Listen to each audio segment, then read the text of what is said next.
Okay, welcome back everyone to another episode of the 12, our epic epic campaign of discovery and adventure across the continent of Corvair. This story will stream live Sundays at 6 p.m. Central here on Javelin Entertainment, and if you missed the last session, you can check it out on the channel page or by clicking the link down in the description. Maybe this time we'll actually get where we're supposed to be going, or maybe we'll have a third session called Elysium, who knows? But we'll go ahead and get into it.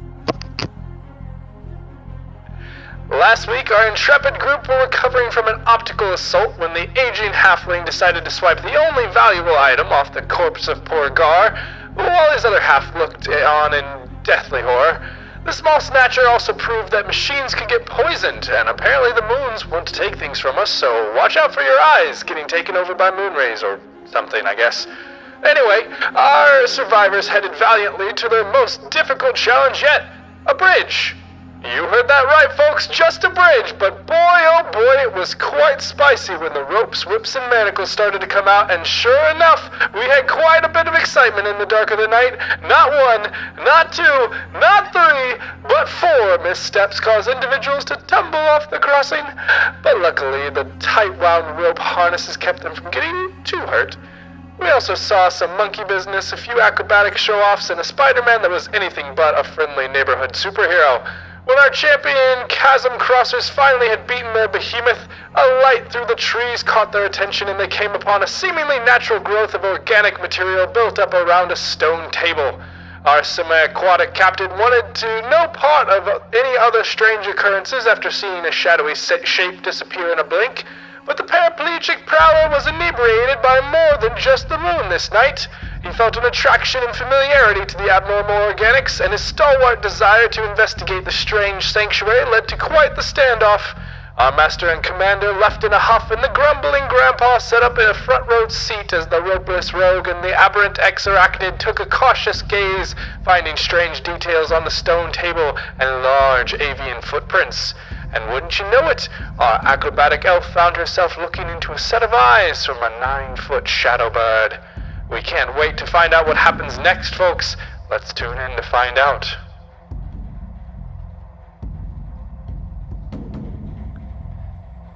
You know, when you put it like that, I'm a little worried about what we're doing. Oh, I'm worried. That's fine. So, Boko and Roland, when we had left off, the two of you were beginning to look over this large organic shape that had been formed up around this stone table. I think we listed off a few of those things towards the end of the session. Do you need me to repeat those, or do you guys remember? I have some notes here. I would not be terribly opposed. I would love if you would repeat. Absolutely. I have everything written down word for word, but for the sake of the rest of the party, right. This is fantastic to double check our notes. Yeah, indeed. So, Boko, you had been looking from a more natural perspective and had started out focusing on the thing that was very apparently non-natural, that of the stone table. And when you had gazed upon it, there was something upon the surface, not anything standing on it, but something splattered or spread across, either some sort of writing or paint or liquid. Something is on the surface.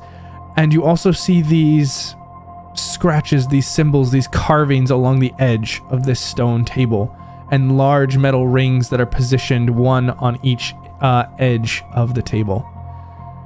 But not being able to identify much more than that, your gaze quickly turned towards this large burrow-like growth that is much larger than anything you have seen before, forming almost a type of hut with an opening in the center where this light is spilling out of. And you had noticed these large plant-like growths that were arcing over above it as well, that were emitting this bioluminescent light. And this organic growth in this weird, strange way had captured your focus and attention, but at least for now you were staying at a distance and couldn't quite see what was in this opening. Roland, on the other hand, was immediately drawn and attracted to this script, this writing. Always being one to try and find the information. Roland, you had seen that there was something celestial about this script, but it wasn't written in Celestial. It was almost as if someone had written a phrase in Celestial and then translated it through, for lack of better term, wingdings. It is almost like pictographic in a way, but there are hints of the Celestial language in there. That is all that you're able to pick up, at least for now. So they used Google's Translate, but went through French, Spanish, and Italian first. It's something akin to that. And you also see, as you're kind of coming around the side of this, that there is a trail along between this stone table and this opening in this burrow-like growth. And you had seen that this trail was not made by any sort of human footprints, but by large avian or bird-like feet. And that's about where you guys were at as you were taking a look at these. I actually do have 95% of that written down. Perfect. Now he does.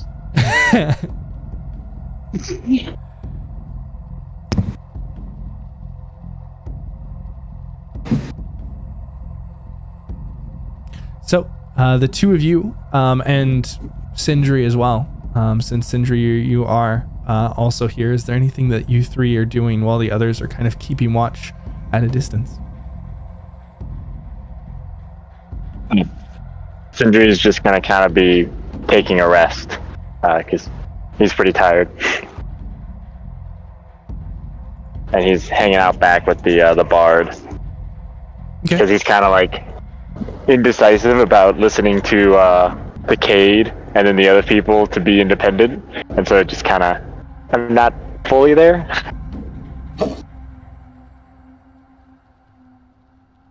So I promised Roland that I wouldn't touch anything yet.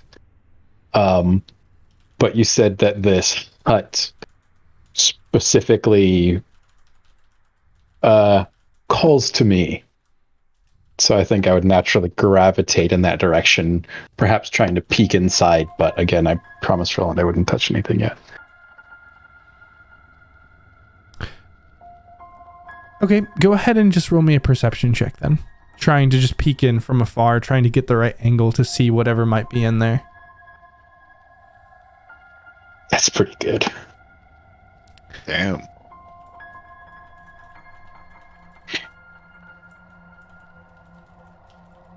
So, what you see first is this light that is coming out of this opening. This orangey yellow glow that is, it's almost pulsing. This strange even flow that just ebbs in and out as you are watching this, and as you kind of try and curl back towards the center, you catch a glint, a shine for a moment, where you see at least something inside that is giving off this light. And it's almost gemstone-like, where you can see that faceted edge, but it is massive in scale. From where you are, you can see something larger than your head in a bright yellow-orange color that is just wrapped in vines and plant growth and is shining out into this opening. And you also see that there is some sort of ledge beneath it where something else resides, but to understand exactly what it is, you'd have to get a closer look. You can see it's somewhat bowl-shaped almost, but it doesn't look like a bullet. It seems more jagged than that.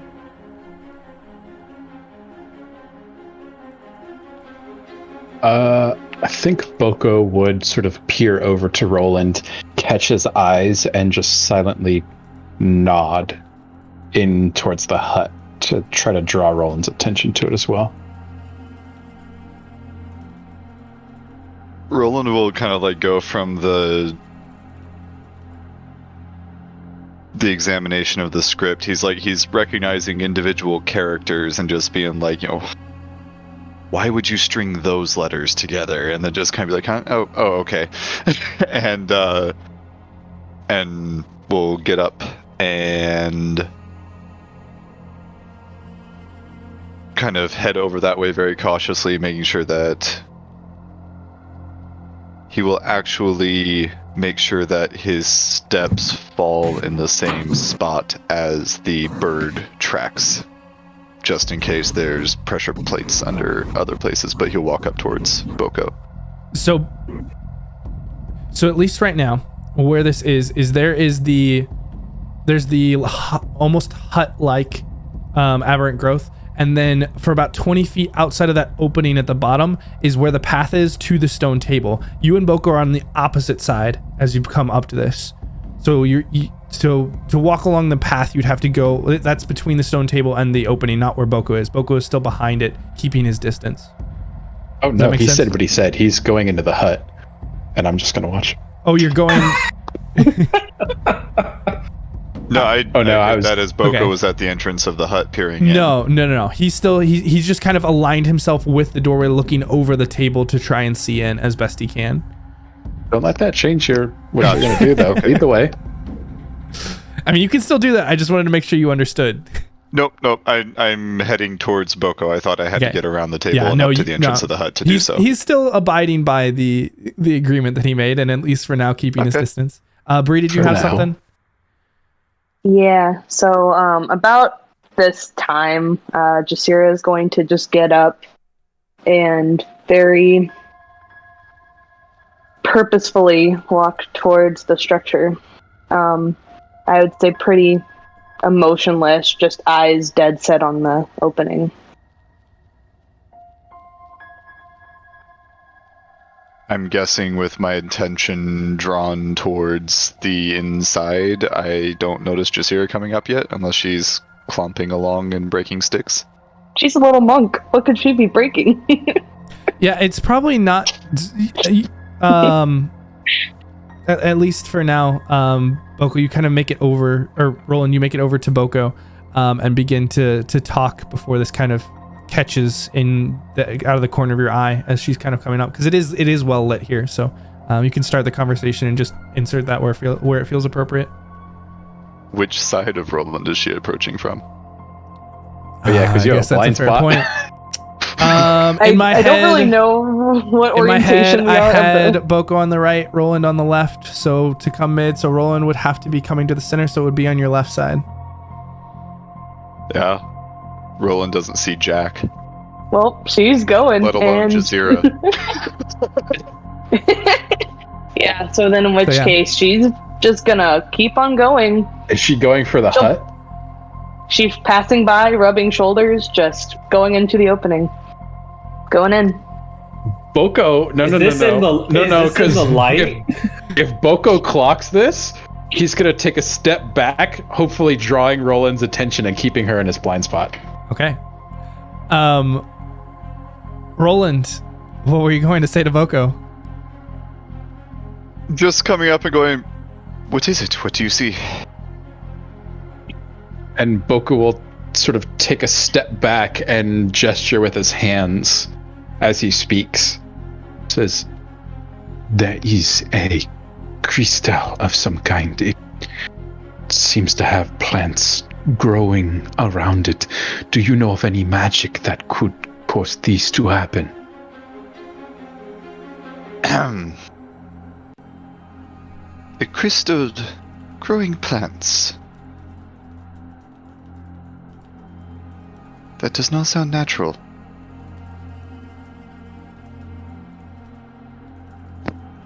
Hopefully Boko is buying Jasira enough time, but it's just gonna say, I only have a passive perception of 11. Like,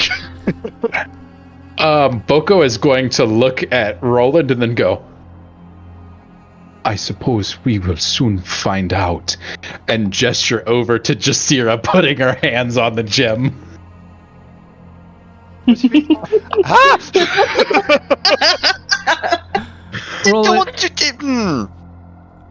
Roland will start backing up and readying the rifle just to be ready, whatever happens.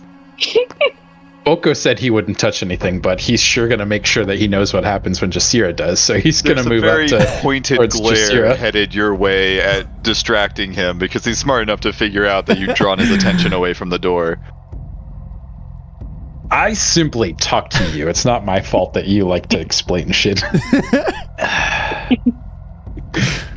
So, Jasira, as you have kind of walked your way forward around this table and inside this opening, there are these...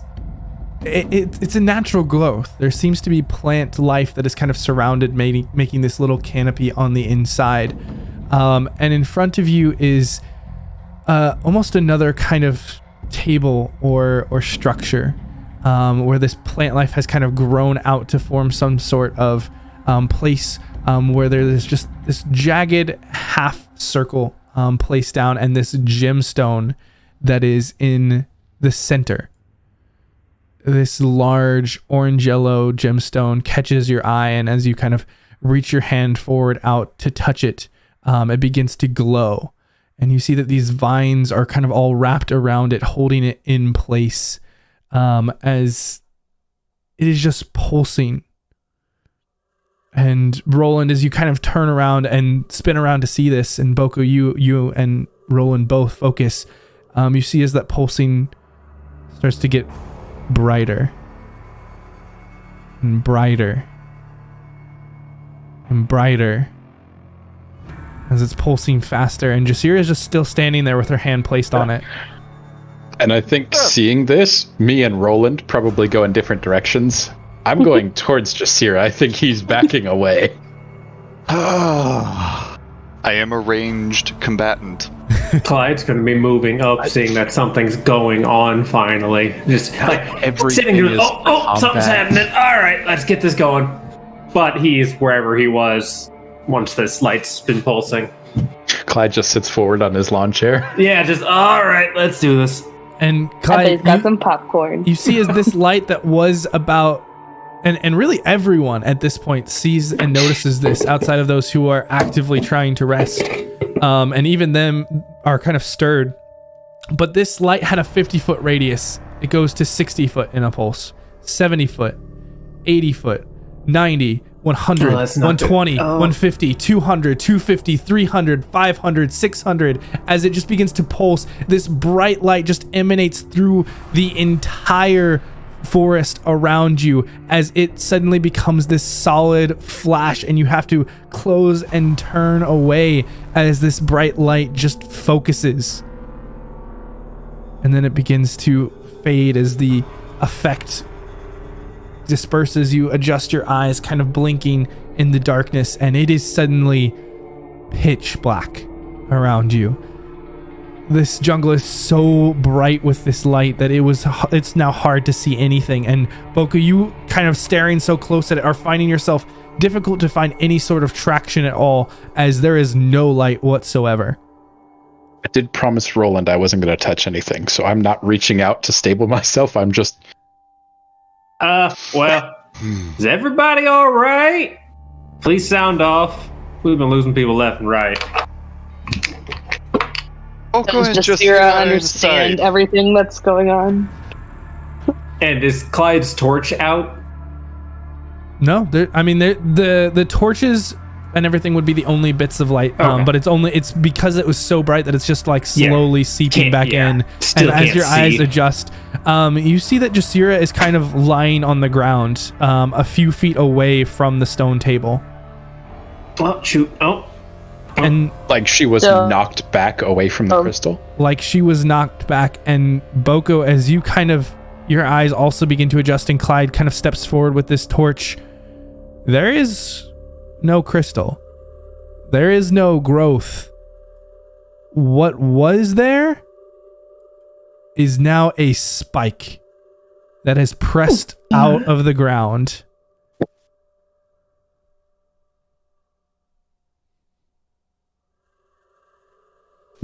Did anyone touch anything? Boko is going to call over to Clyde. He's going to say, "No, please bring the light, and we'll see if she is injured." And he's going to kneel down to Jasira. And Clyde's going to run up. Fucking. I've only read about these things. I don't know what they actually are, so Call me sorry. Again, we'll see what happens. You think got a lazy eye now? All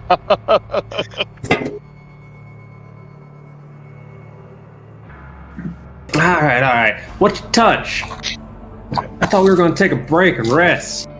Not go tell everything everywhere where we are. Boku's going to give Jasira a once-over and see if she's conscious, breathing. Are all the dead? limbs attached? Yeah, as you kind of give her this once over, and she quickly kind of opens her eyes and comes to consciousness. And Jasira, last you remember, you were sitting down for your meditation. Oh, fuck. Is the obelisk the same color / material as the crystal? It's the same color. And not glowing at all. No, it's not glowing at all. I don't understand. Why am I here? Hell, you back with us? Seems like you went and touched something. Boko, I wouldn't into that. why you just letting... I thought you guys were going to keep watch. You're just going to let it touch? I thought I distinctly said that we shouldn't touch anything. Yet. I wasn't. I was over there. I was on watch. Clyde's going to gesture to the big spike. Well, you touched something. You walked straight in, this one distracted me, and touched the crystal inside, I think. Yes, the crystal inside, and then big flash of light, and poof. Speaking to Roland, but looking at Jasira, Boko says, "Our deal was ours alone. I did not touch anything, like I said. Now we must see if this one is okay." I don't remember any of that. Yeah. Looking Jasira in the face, he'll speak again to Roland. Says, "Can you see if something magical has affected her?"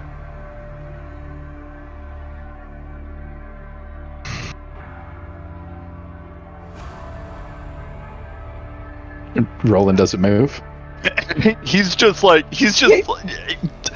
you can see like about 7 different sentences have started to form as soon as you pulled the lawyer speak of our deal was ours alone, and he's just like, you can tell he has thoughts, but none of them are coming out of his mouth. He has strong opinions. And he just goes, I might be Boko able to is try going something, but that would require touching.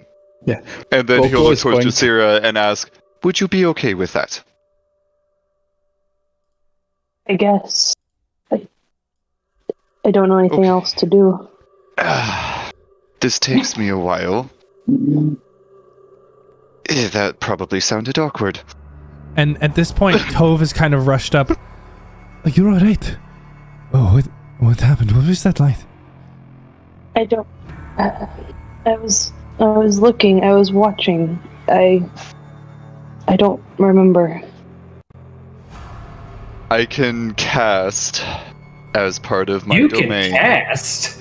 As part of my domain, as a ritual spell, I can cast Identify, which means that I have to sit there touching Jasira for 10 minutes. You're being identified.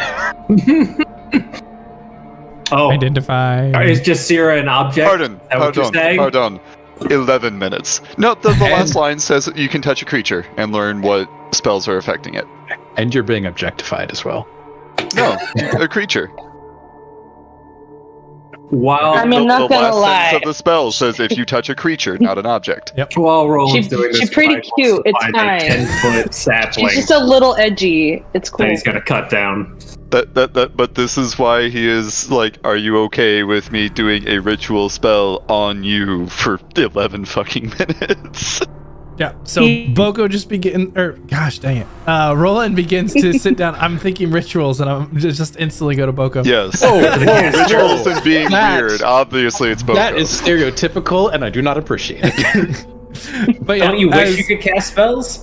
Yes. As Roland begins to kind of take a moment here, and kind of holding on to Jasira, you see that he begins to enact this ritual. Kind of pulling out this feather from his pocket and kind of running it along the sands into different arcane shapes, and then tracing the same ones across Jasira's skin. In the meantime, Clyde and Sendry and Boko, what are you guys doing? Are you just kind of watching this, or is there anything else that you would like to do? No. When Roland starts getting weird with the feather, Clyde's gonna... Oh, wait till he starts pulling out the beads. I mean, the pearl. Yeah. Wow. Boko is going to talk to Tove. But Clyde is going to look for a sapling about 10 foot long to cut down. Okay. He's not touching this thing with his hands. Wow, he really goes for the big ones, huh? Boko, you said that you're talking to Tove? Yeah, Boko is going to look towards Tove. He's still kneeling down by Jasira, but looks up to Tove and says, what do you recall? I do not remember much. We had just come up to this place, and you all were talking back and forth about what you wanted to do. Jasira and I, we decided that we would alternate who was watching. She took the first watch so that I could begin meditation. After that, my focus was on that. You seem to be telling the truth. Make an insight check.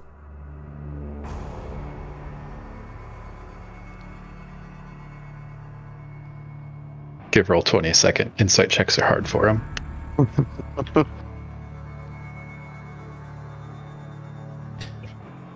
And I will say, as this is processing through Roll20, that she is still wearing that full facial mask. And so accessing any sort of understanding about her is difficult. You just have the basic face on the bottom, and the whole front half of the or top half of the face is covered. And so in this moment, it's really hard to gather any sort of details, especially because it doesn't seem that common is very familiar for her. It doesn't seem that she's struggling with it, but it's a conscious thought, and that alone makes it difficult enough to even find any sort of aberrant patterns in speech that you would normally associate with lying. And so you just haven't been around her enough to be able to even make a call like that on something as basic as this.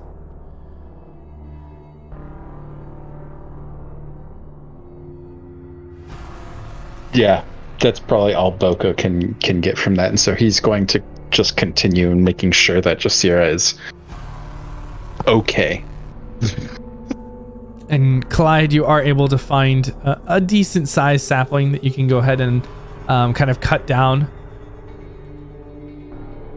Perfect. He's going to spend this 10 minutes trimming it to a nice 10-foot pole. Okay.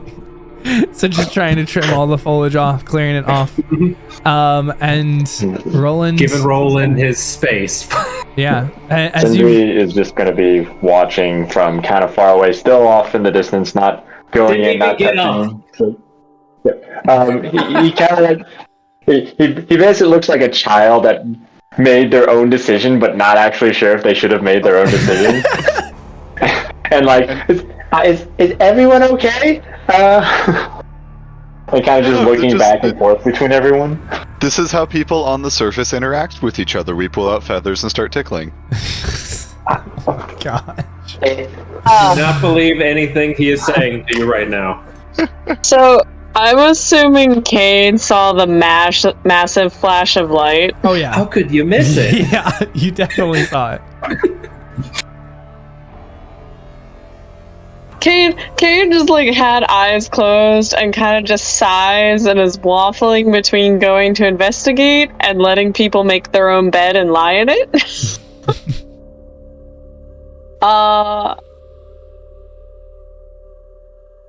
Yeah, for now, we're gonna say Cade stays in the tree unless something else happens. All right. The old one scream is okay, two screams, that means danger. Well, no. Two screams and it's a strange medical two procedure. screams of the same person, because last time it was two different screams, and that got us. Yes, we're going to have to clarify our scream rules here, guys. That's fair. That is fair. Boko and I should not have investigated. Roland, as you finish up this ritual spell, kind of coming to a close, this entire time you've been getting bits and pieces, and now you can finally formulate what it is that you're seeing.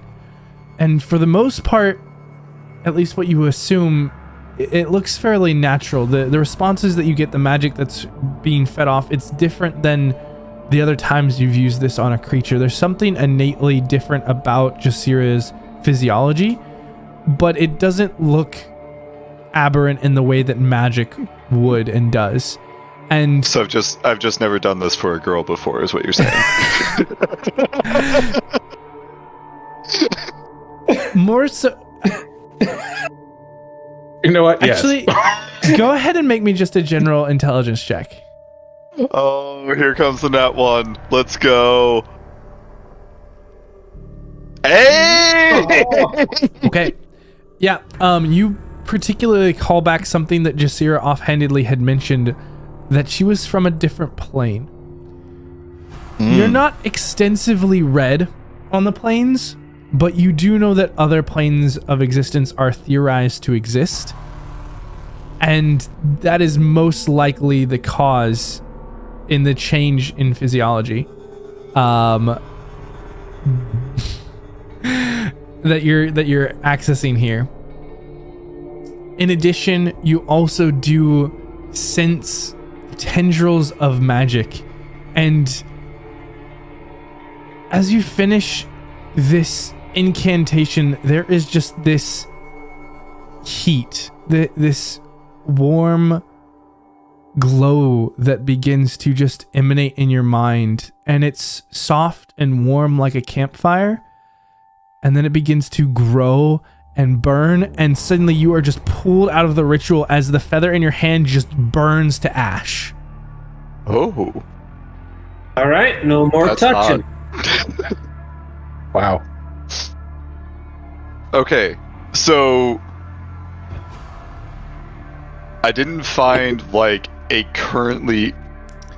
That started out with me not finding a currently active effect and ended with me finding a very active effect. So, I'll say, especially with that intelligence check, the beginning was you understanding her physiology and very quickly understanding that there was no active magical effects. Okay. As you began to continue through the ritual and piece together everything, making sure to be complete and ensure that there is no hidden magical effects, you found something that was more passive. Not even necessarily magical, but something that you touched that was different than anything you've seen before. That was a very visceral, physical reaction for you. Normally it's like reading a book, but this one you could feel. This one, it felt like you were being burned from the inside out in that brief moment. It wasn't painful as being burned alive, but it was like putting your hand on a hot stove. So Jasira messed with a rapidly growing spike and got left with a burning sensation afterwards. You're just pulling them out tonight.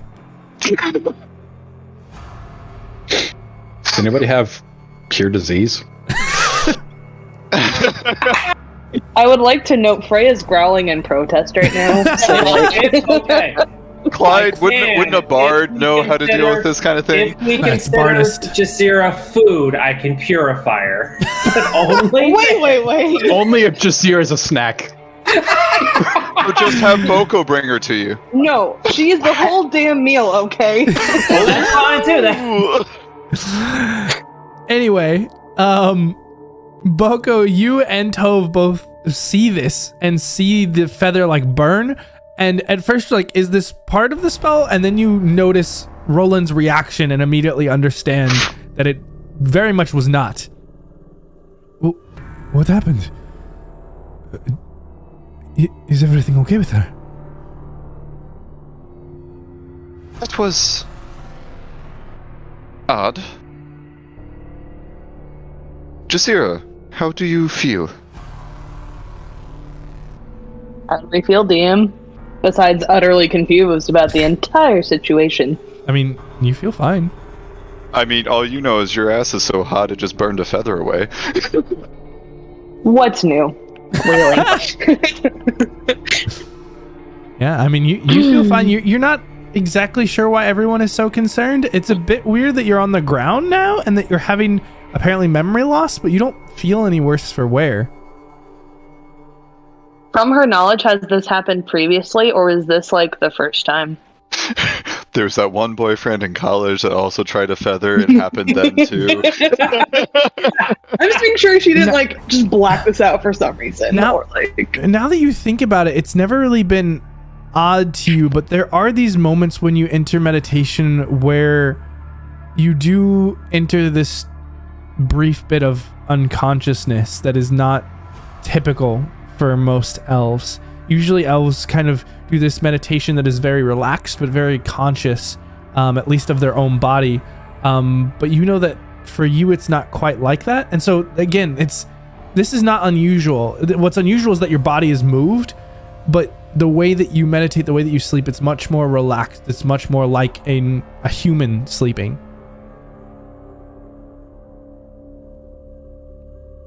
I feel fine. I don't typically move locations, but I don't... How do I put it? I'm used to memory gaps, perhaps. And make spikes? I have not made spikes. Well, you Or have now. obelisks. Have you made spikes? Call 1-800-SPIKES.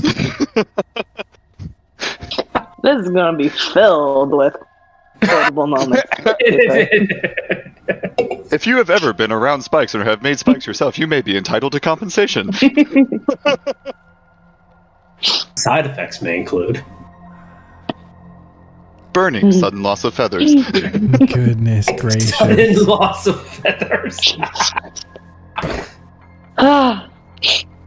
Bright flashes of light Memory visible loss to is the grumpy common. person in the tree. Roland, how are you reacting to your spell ending in this way? It's like he isn't hurt. The first thing that he checked is, do you feel fine? She feels fine. Like nothing else is going to spontaneously burst into flame right now, so this is that he knows of.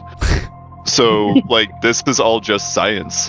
Like it's weird science. It's science he's never seen before, but it's still just investigating, asking questions, taking notes in a notepad of like what the fuck is going on here. But it's his analytical mind has kicked in and there's just zero emotion involved.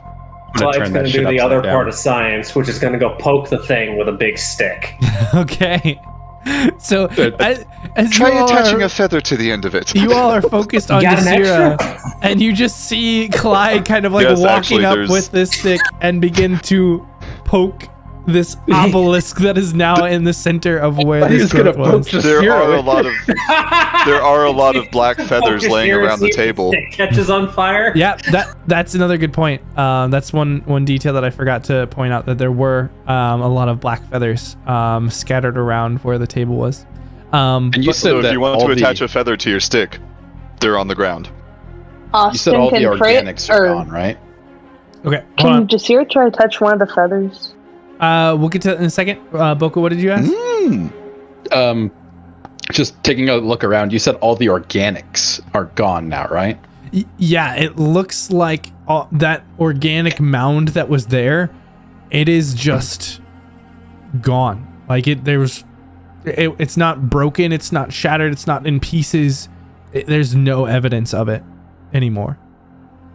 Then Boko is going to speak softly to Jasira. And he's going to say, he's just going to walk her through really quick what happened. He's going to say, you walked past both of us. You laid your hands on this crystal thing inside the hut. And this is what resulted. I do not know what happened to you. But with your permission, I may know something that might. I'm generally good with finding answers.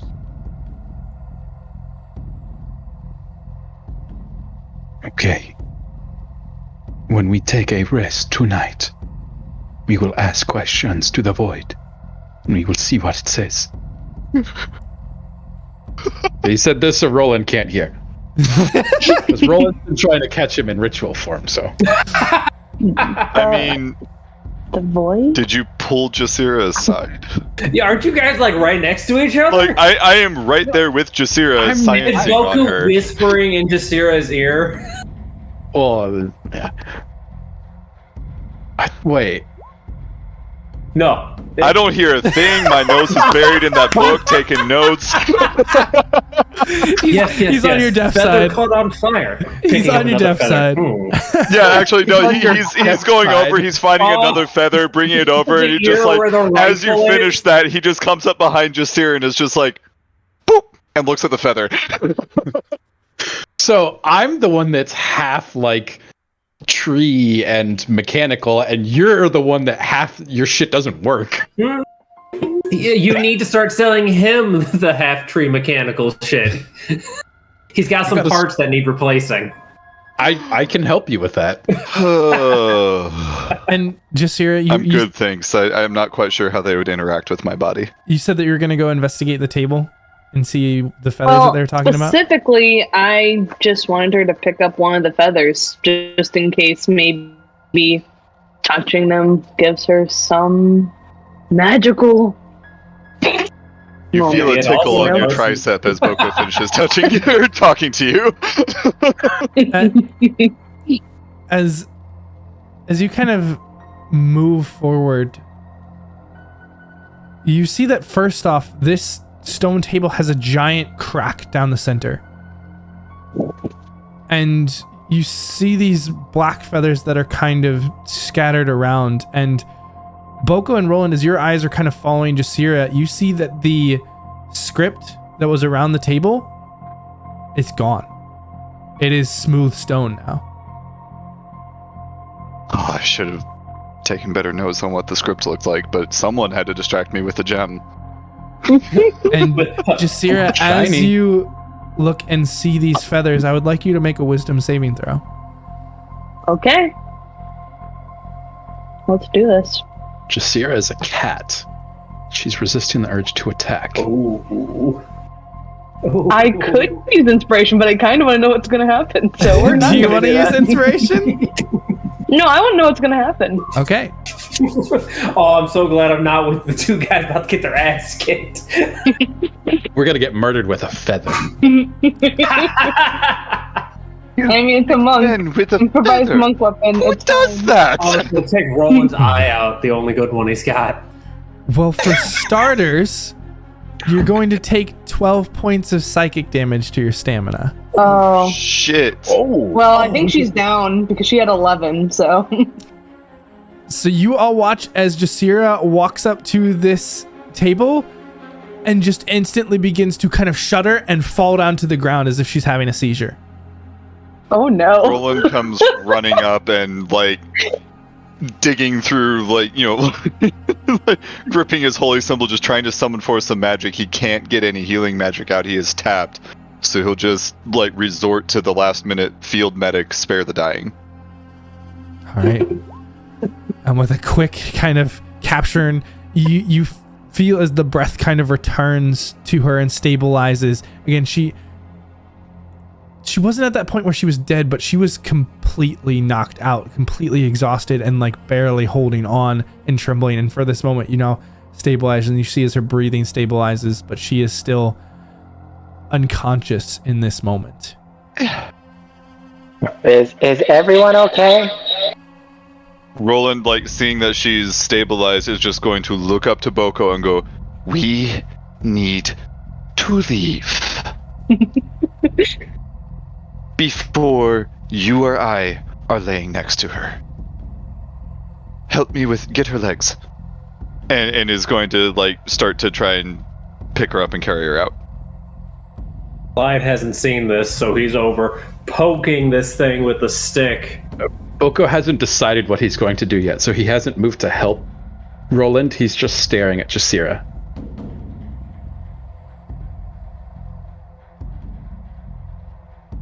And Clyde, you said you're poking the obelisk? Yes. Yeah.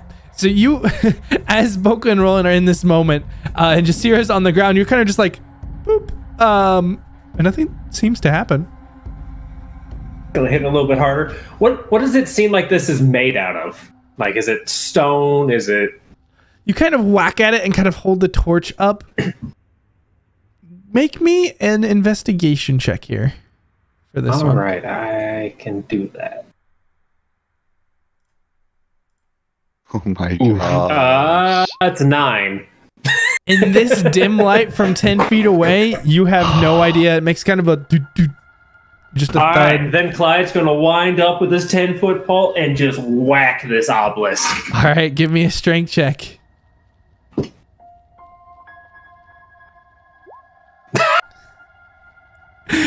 Boko, there is this sun just smack as Clyde sends the sapling, and it's a green fresh sapling that just like begins to ricket it up his arms, and he just has to drop it, and he's just shaking out his hands.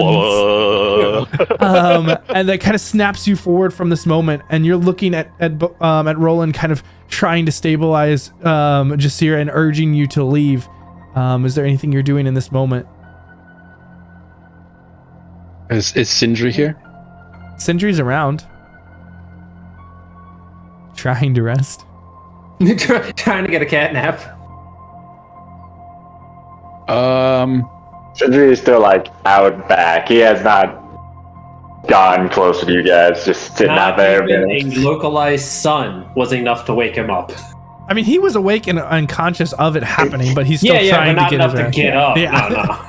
No, that was more, maybe I shouldn't approach. Smartest one of us all. That was the message he got from that. So he is still where he was originally sitting, next to the halfling earlier, and just kind of like leaning to the sides, trying to see what's going on. Just every once in a while, is everyone okay in there? Guys,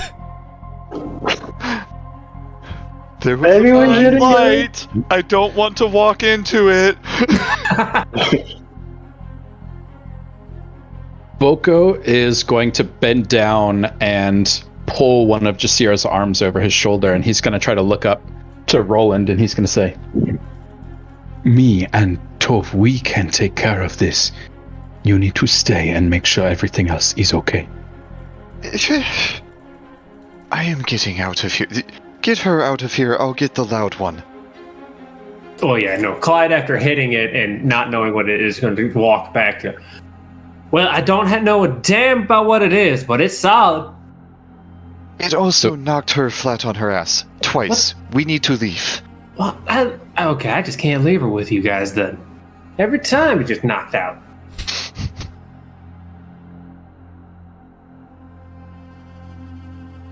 We do need to go. You have the torch? Hmm? I cannot see without you. Alright, well, let's go. The others ready? I don't think we're going to find much else out until the morning light. Boko and Tov are carrying Jasira further away. Boko, are you helping Tov carry her?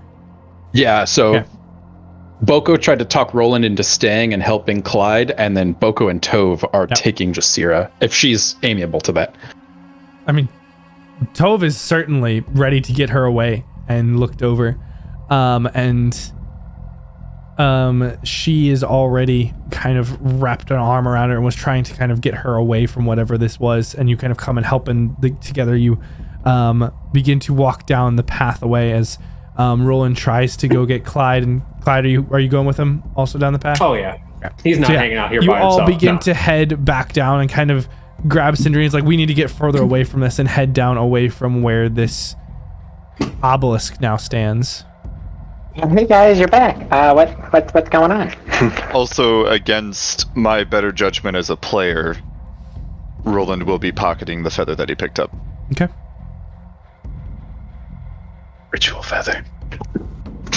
Is it still covered in, what was it, covered in some kind of ooze, right? No. That was the wolves. I thought there was some liquid that was spread across the table. I think that was just like biological matter. That was localized. It wasn't necessarily like the feathers weren't sitting in it. There was just an area where there was something on the table, and then the feathers were kind of like everywhere. Yeah, localized goo. Just a small amount in a sprayed pattern. Ooh. Acute gooification. All right, so you guys kind of... Usually that happens after the never mind. Yep. You guys have caught up to Sindri, who asked like what happened. Are you guys filling him in, or you're just kind of sweeping him up and being like, let's get back and we'll talk? We're getting the fuck out of Dodge. Like whatever was going to happen here just happened. We can come back in daylight if Boko really wants to get killed. Okay, so you make your way back down the path towards where this back down towards where the bridge was, kind of in between, near where Kate is up in her tree. Sindri's just gonna be going back mumbling, I guess I have to say Kate was right. I don't want to say she was right, but are you sure she was right? Kate was right the entire time. I just didn't want to leave people alone up here without someone of some intelligence. Oh, yeah, you're right. We were here to protect them. Yes. Okay. Good. Yes. And he stands up a little straighter. You were the smart one. Just remember, one of us is unconscious, so great job protecting us. Clyde's gonna slap Sindri's on the back as he's walking by. But the one who went unconscious is the one who walked the furthest away from him. Not his fault. Sindri is just kind of getting confused on how confident he should be walking now. Like straight up and slouching a little bit, like, oh yeah, that's right. Like, I protected them. One of them's unconscious. I was taking a nap. I was not taking a nap.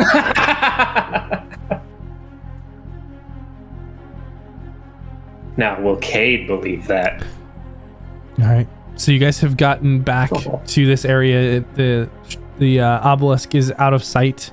Are you taking a rest now? Are you trying to do anything else?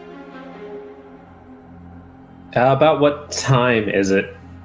It's sometime in the evening. I mean, the sun has gone down at least an hour or two ago. Okay. I don't have keen mind yet. Well, I just wanted to see if it was close to midnight. If not, Clyde wants to go to bed first. He'd rather walk around midnight. So I take it the party traipsed down to about the area where Cade's tree is? Yes, that's correct. Well, I don't know if Tove and Jasira and Boko have. I mean, Tove doesn't know anything about it, so she's headed that way unless you stop her. Yeah, Boko would have tried to steer her off a little ways away from everybody else, but that would have been when he left Roland and Clyde. Why are we not just gonna walk by yourself off into the darkness? Why are we not following the path? Boko is going to just whisper to Tove. He's going to say,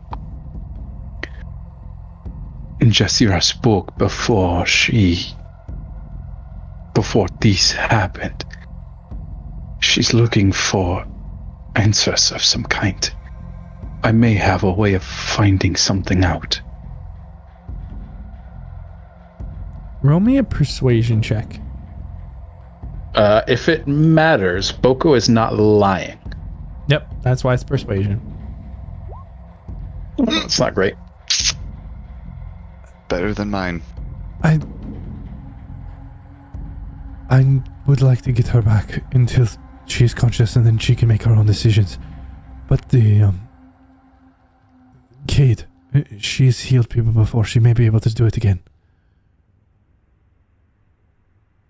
Boko nods. If he doesn't have her consent, then he will not continue.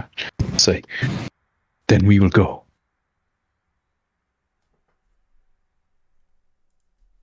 All right. And so you all are gathered around this near enough by where this tree is, where Cade is at. Are you setting up any sort of watch? Yeah, Cade kind of cracks an eye and looks down and calls out to Sindri.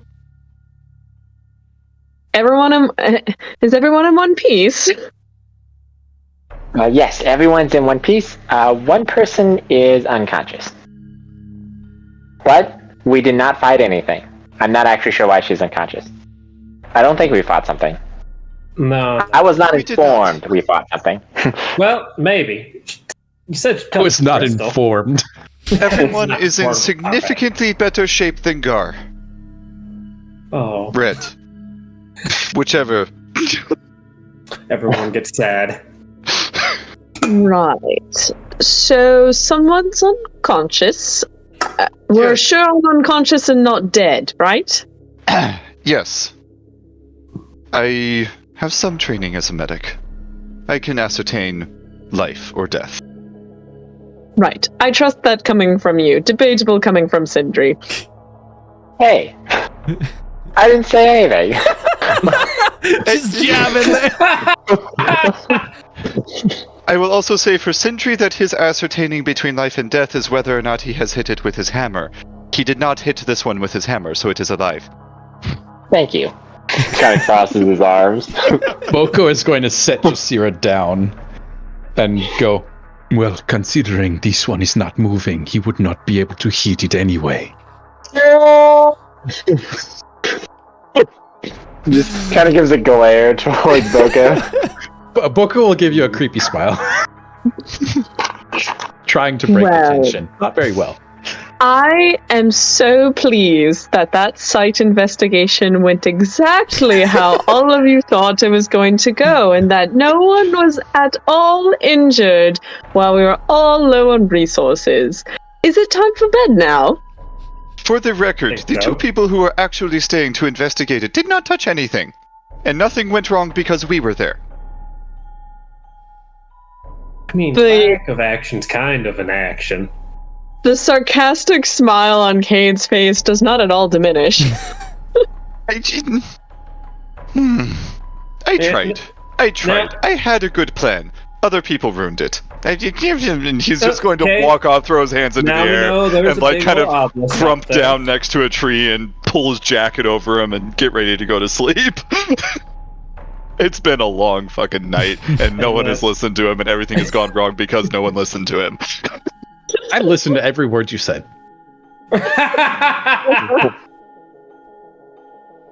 And not a single word I didn't say. Fair point. All right. Are you guys all laying down to rest then? Sindri is going to dig himself a nice hole under the tree Cade's in, and like bury himself slightly in it. Climb up into a tree. About 10 feet up. Okay. And Boko? Did Jasira take any damage in the fight with the eye wolves?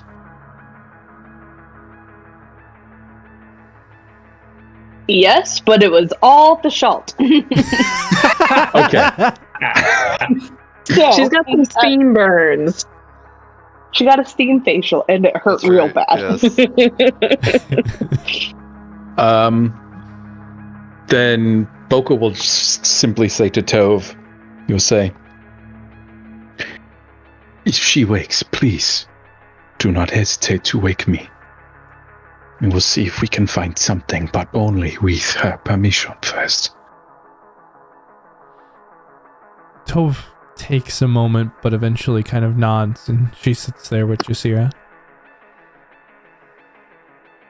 And Boko will retreat a little ways away and plop down in the soil, cover up with his cloak, and go to bed. Glad's going to take second watch. Closer to midnight. All right. Roland will take whatever watch anyone wakes him up for. I mean, he tried. He's done. If someone wants his help, they can come ask him. So Clyde, Ooh. you sit down and close your eyes, and for a moment you see yourself as you were before, standing on that riverbed, watching as the water rushed past in this just shocked state. There was nothing you could do, but you somehow didn't even try. You were locked in place. You couldn't do anything, and you just watch again and again and again that river. And finally it wakes you from your sleep. And you breathe out a heavy sigh and look up, and you see the moons scattered overhead in different colors.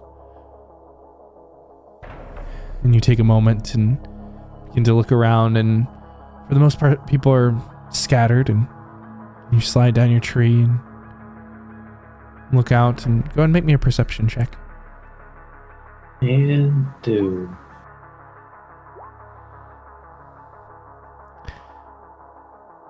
Gonna use my inspiration. Hey! Good use. Good use indeed.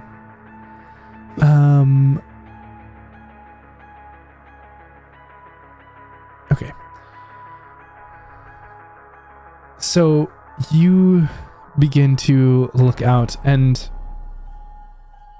it's strange. This night, it seemed so dark.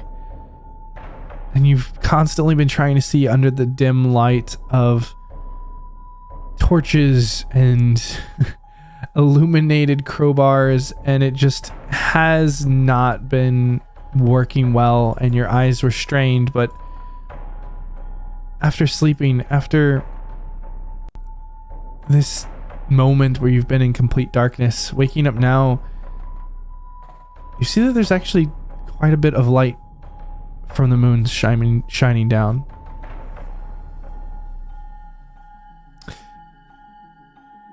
In this moment, as you begin to set up your still, watching what's around you, you can see the moonlight, the different colors, the different shades as these moons are in their different phases. It does give these weird shades around you.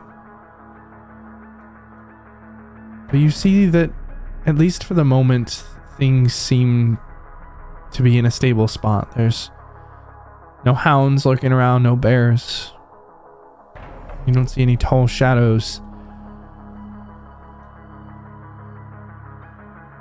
But you do focus on where these moons are, and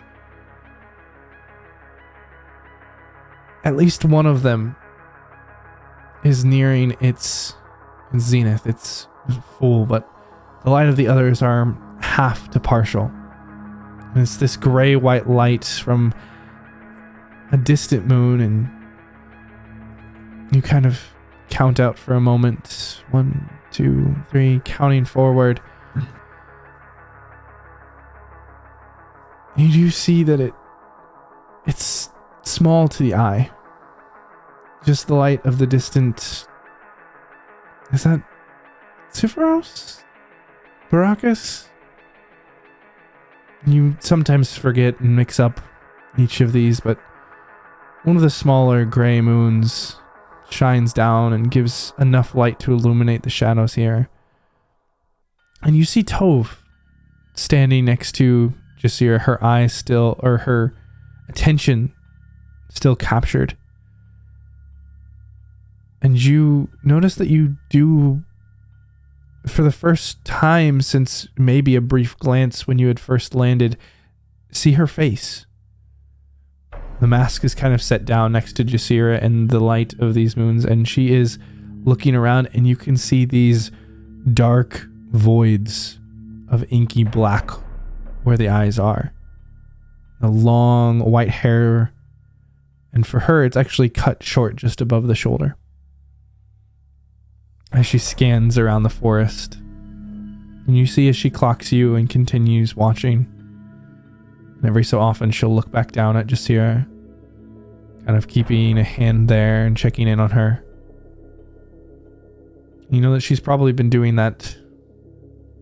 Gosh, it's maybe been hours now. It's well past midnight. You're not sure how long you've been unconscious. But at least in this moment, it seems that the night is quiet. Relatively safe here in this glade, and without the eerie light on the hill, it gives you a moment of peace knowing that that's at least further away. Is there anything else that you'd like to do before you return back to sleep? No, I think Clyde is good with quiet and his grief.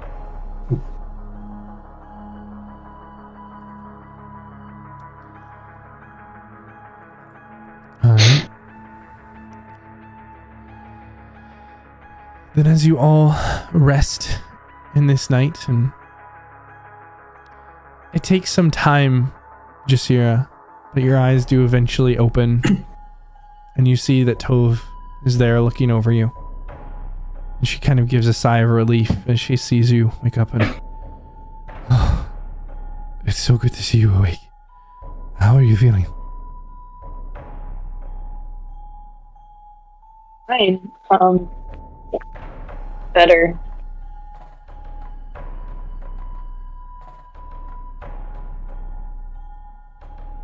And does she remember that she tried to touch the feather before? Yeah, I do. Seizure rest? Mm-hmm.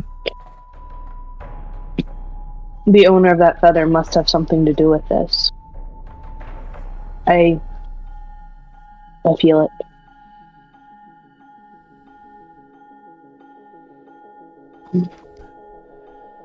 And Jasira, there is just this nagging at your mind.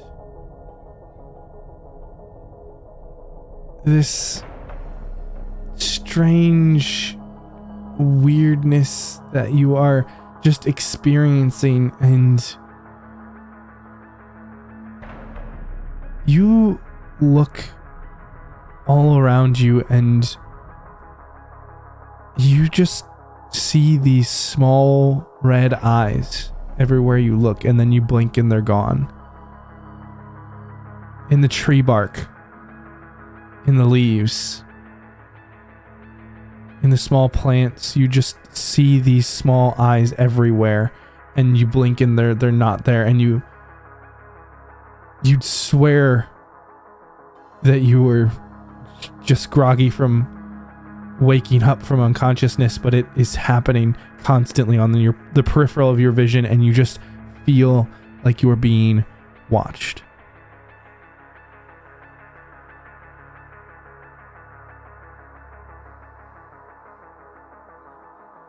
I don't know if we're alone. Or if I'm alone. That sounds weird. It's like someone can see me. I don't quite get it myself.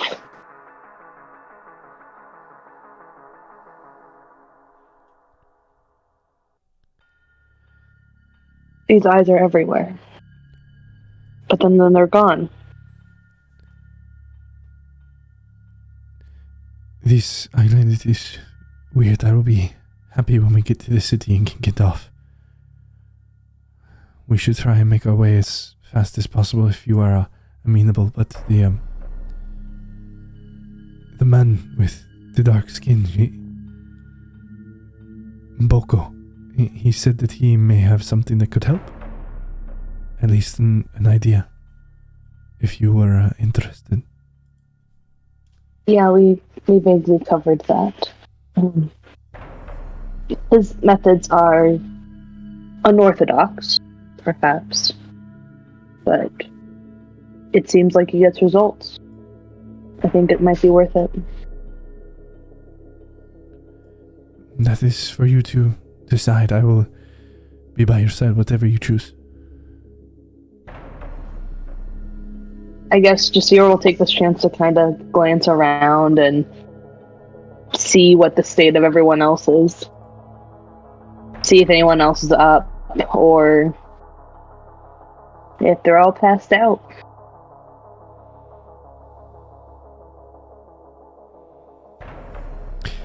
As you look around, most everyone is still asleep, but you can see the edge of the sunrise just beginning to start. They should be waking soon.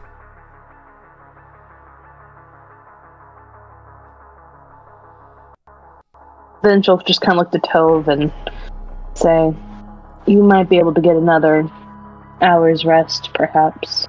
It might be best. With all due respect, I'm with you. I've stayed up this long. I'll be alright for one night.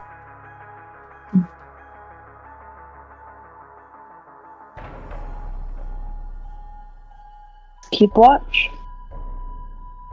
Until hopefully whatever happened before probably doesn't happen again. Boko did say that we could wake him if we were interested in doing it. Whatever this is. He did seem pretty intent on keeping it on the DL.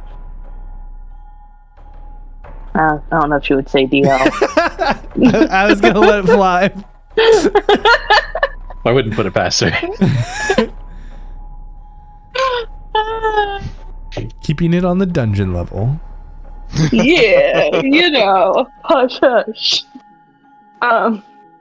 Yeah, so we're gonna scratch that, and instead it'll be more in the realm of just he didn't want everyone to know.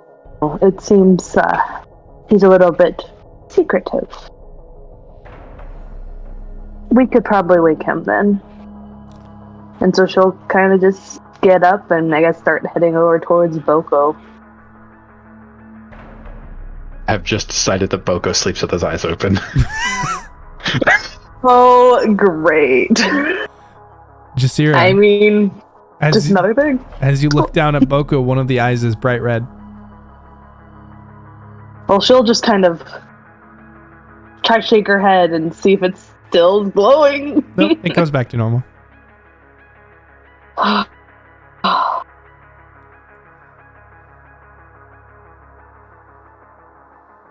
Okay. And so I'll just kind of poke him. Boko's eyes are wide open and they just look in your direction.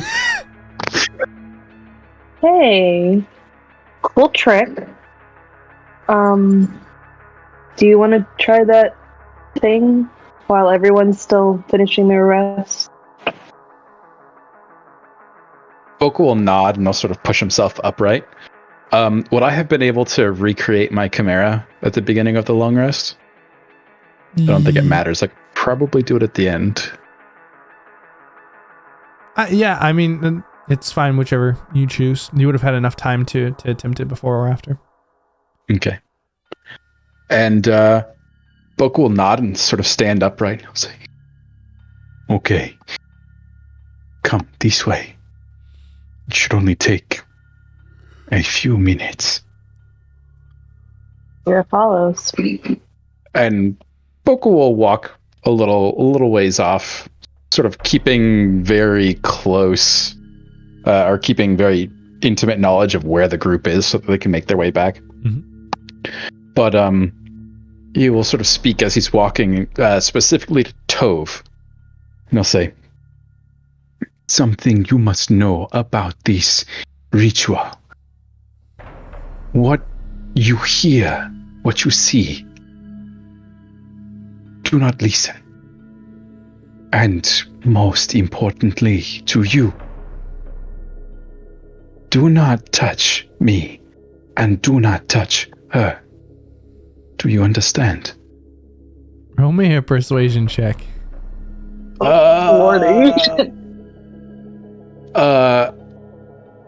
This is gonna go well. I do not know if I like the way you're talking. Do not get me wrong, I appreciate what you have done, but I do not trust you yet. Boko doesn't If Jasira take can- that personally at all. Yeah, if Jasira can hear this, she's Yes. gonna say, Oh yeah, this I've seen conversation him- is open. Great. Well, in that I've seen him do something before. For the surgery, it was very impressive. Different, but impressive, nonetheless. I think it's okay. And you see that she wants to say something. She wants to put up more of a fight. She clearly doesn't like this at all. But eventually she does kind of ease in and kind of at least let Jasira make her own decision.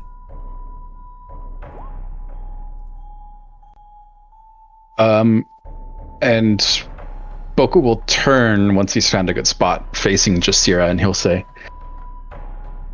I do not know if this will give you the answers you are looking for. They may ask you for something in return. The decision, however, is yours. I serve only as a conduit to them. What exactly could they ask for? I do not know. Please, sit. We'll kind of just get into our little meditation stance, and Boko's going to put on his ritual garb. He's going to reach into his satchel and flip this cloak around him that essentially just looks like a giant square cut up from the bottom of like the forest floor.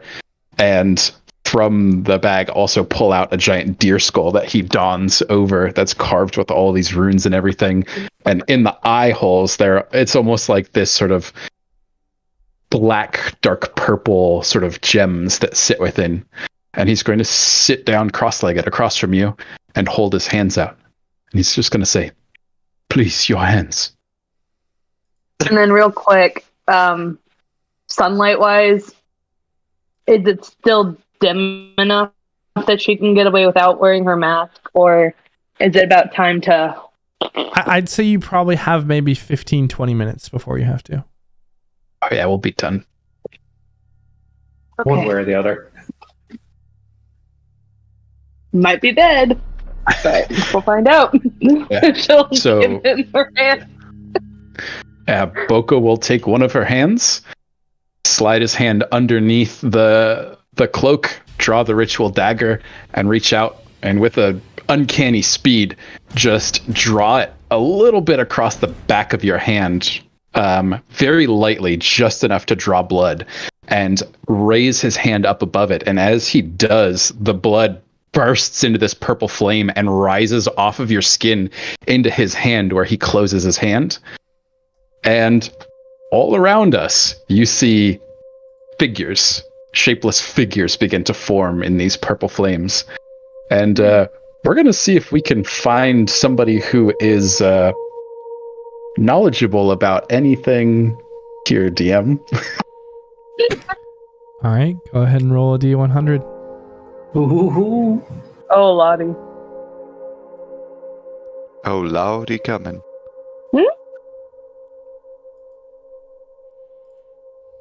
30 is not on there. I don't know who this is. Oh, great. This is a good thing. Jasira, as you sit with Boko and this ritual has begun, the rest of the forest, including Tove, begins to fade away into darkness. And these spirits begin to float around, at first amorphous and shapeless, where you begin to see different faces appear, different bodies. As Boko is in the midst of this, you can't see his face, but you can hear the chants coming out from beneath the skull. And one of these specters begins to circle begins to take more solid form and then begins to step out in front of the others. You see in front of you a small child, no more than a few feet high. Their hair kind of falls over part of their face. And they stand in nice clothes that have been ragged and worn, and they are completely ethereal with this blue glow to them. They don't seem tangible. But they step out towards Boko and begin to whisper to him. And Boko, you hear the whispers of this spirit as it talks to you, this child, this quiet voice. What? Why did you call me?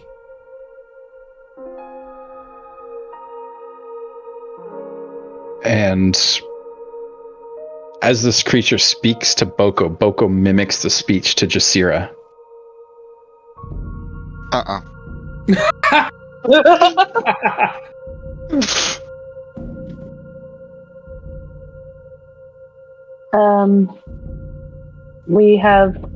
I have question. What can I do? I'm new at this. He said something about you may or may not have answers to things I seek. I wish to know what happens, or rather, why do I have gaps in my memory sometimes? That sounds complicated. I'm really just trying to get away. I know the feeling. I can help with that. I can teach you to run really fast. What are you running from? Home. My mom. My stepdad.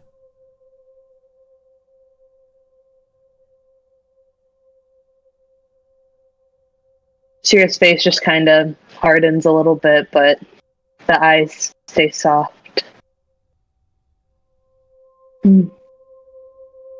How do you run very fast?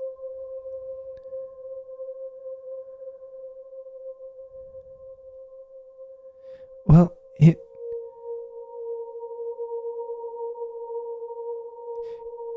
Here. And the spirit begins to move over and reaches out a hand towards you, Jasira, directly. She'll extend her hand.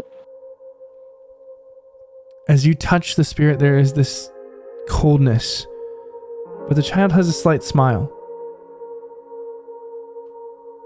And you feel as this essence leaves you. And immediately you lose one of your hit die. Just one of the active ones. Mm-hmm. But you gain a new ability until your next long rest. Whenever a creature that you can see moves within 60 feet of you, you can use your reaction to move up to 30 feet to an unoccupied space. And I'll copy that to you. Thank you. Interesting. And Boko, for the first time, you have encountered the spirit known as the Runaway. As this touch happens, the spirit fades. The other spirits disperse into the darkness, and the darkness slowly disperses into that of the light of the first sunrise within the jungle.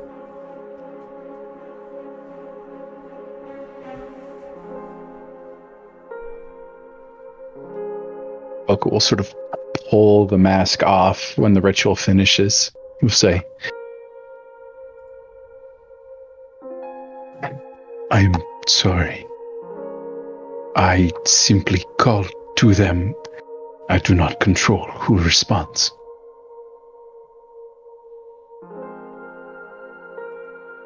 It's okay. It was an experience. If you still wish for help, I will not stop searching. But this What day, are the limitations?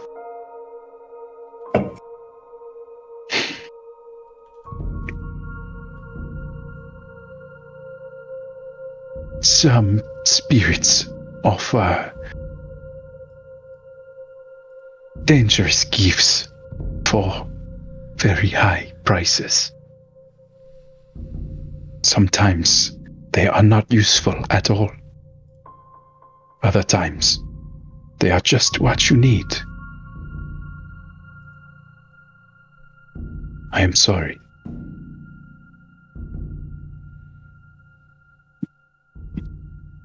Well, if we encounter creatures, I think I have a quick escape route. For now.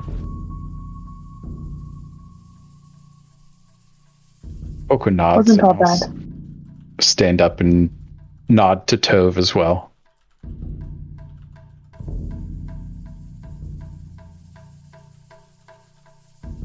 Okay. What'd you say? She kind of sees you, and again, she by now has her mask on and has been watching this entire time, but you've never seen this from the outside, Boko, but she doesn't seem to register exactly what happened. The reaction she gives you is very passive, still waiting for something to happen.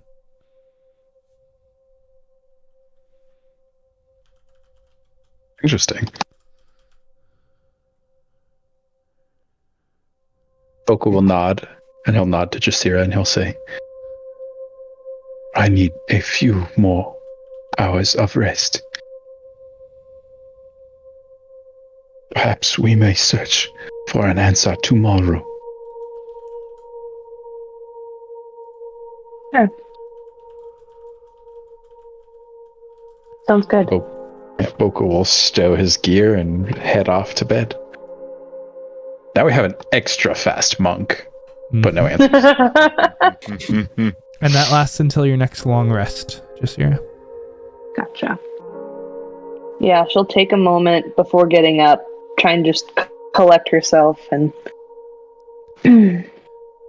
shakes her head again, and will put on her mask before rejoining the group with Tove. All right. And as you do indeed rejoin, the rest of you slowly begin coming to consciousness. And the first light upon the island.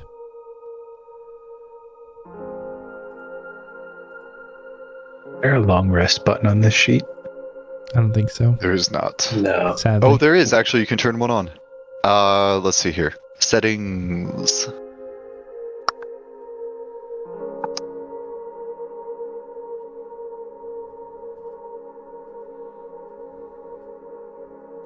Oh well.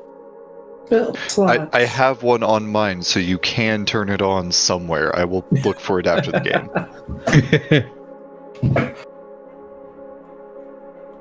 But we do get a full long rest, right, DM?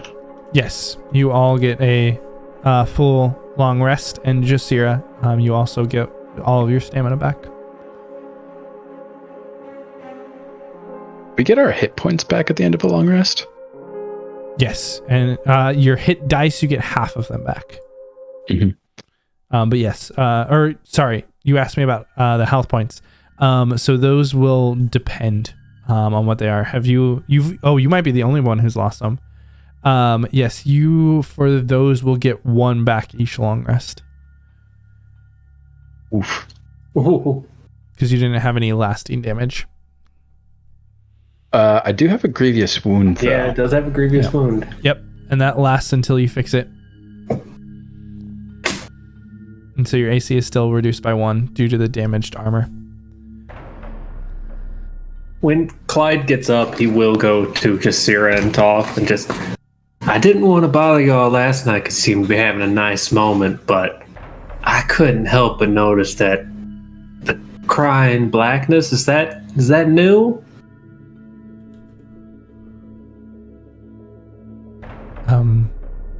What?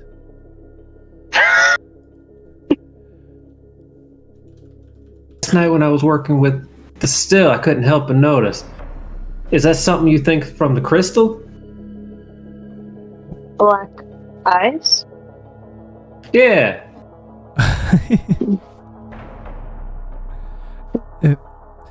We're born with it. We are blessed by the stars. That means that we have innate nature of the skies above. Thus our eyes are darkened. Is that why you have the masks too? The eyes catch a lot of light. In your world, it is too much. It's very bright. Yeah. That it is. It makes a lot of sense. Well, I won't bother you too much about it then. I just wanted to make sure it wasn't a new crystal development. No, I do not believe so. Well. Alright. Prepared to go check that thing out again in the daylight? What could go wrong? Not particularly. That's the spirit. Clyde will slap his legs, get up, and... Oh, wish he had some coffee. I take it we're going to go... Fantasize about having his cart back with all of his things. I take it we're going to go investigate your people unconscious knocking site before we continue on to Elysium. I mean, I just don't want to leave it there. It's got to be something. Yes, it is something. Unfortunately, the part of the something that I was most interested in disappeared when the poof. Well, what was it? You write any of it down? No! Someone called me over while I was examining the writing around the table. Well, what dumbass did that? The only one still sleeping. Snoring with his eyes open. Yeah. Yep. But eventually Boko 2 does wake up.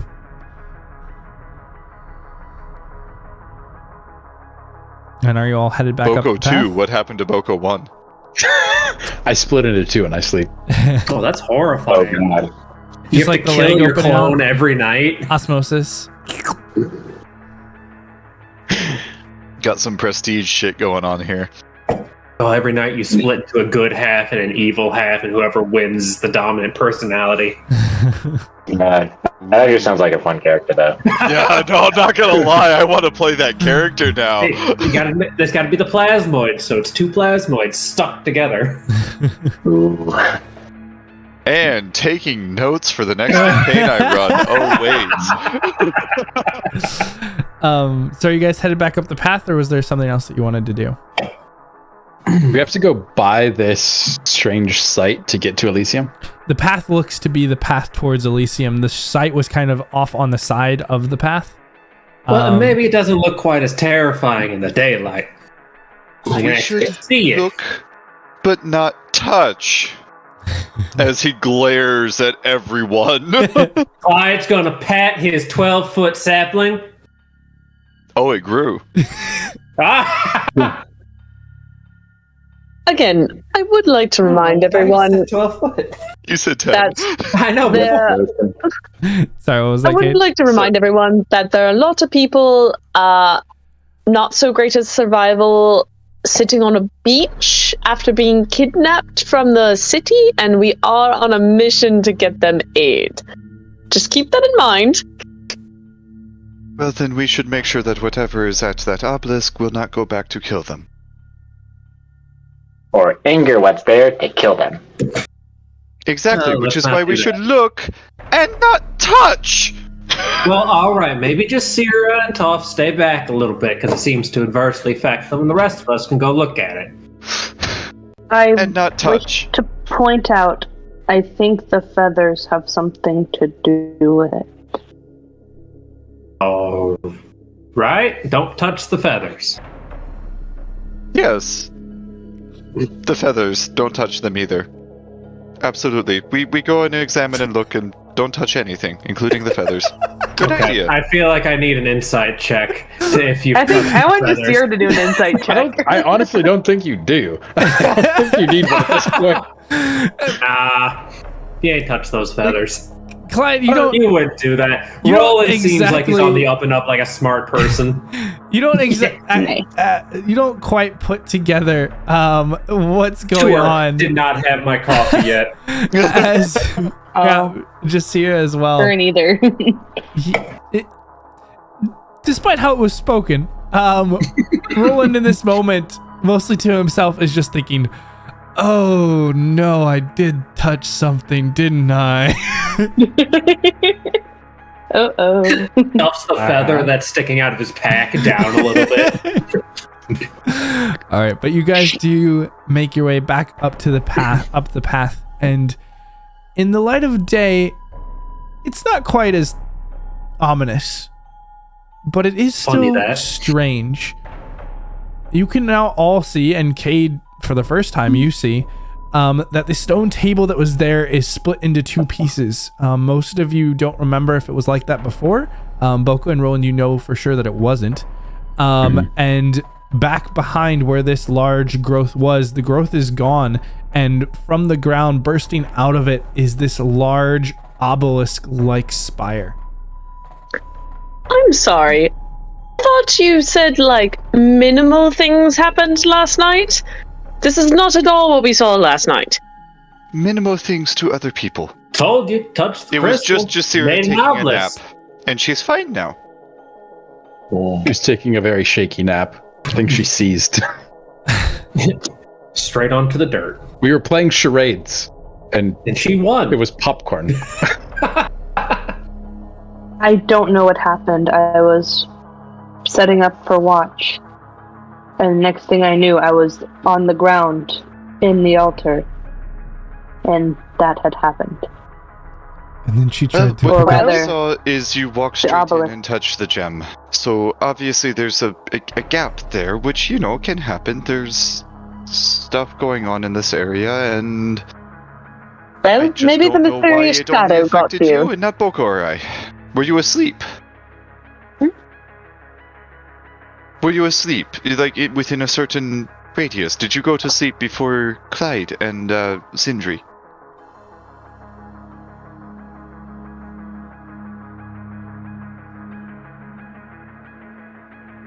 You mean Jasira? Who are you asking, Roland? Yes, Jasira. I was not asleep. I was awake. I don't know. I was looking around. I was looking through the trees. Cade mentioned the shadowy figure, and so I was seeking the shadowy figure. And then the story happens, I guess. And I touched a feather, and then I seized. Is how you're saying. Well, maybe the shadowy figure found you rather than you finding it. I don't recall, but it seems a possibility as good as anything else. In which case, I don't want to encounter that figure again.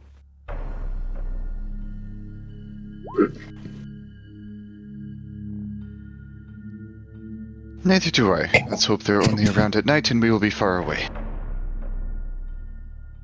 Now that it's daytime, can she see eyes still, Austin? You look around and you still kind of have that nagging at the back of your head, but it's not nearly as bad. And after a night's sleep and kind of adjusting to the morning, you don't have those same, what must have just been morning hallucinations.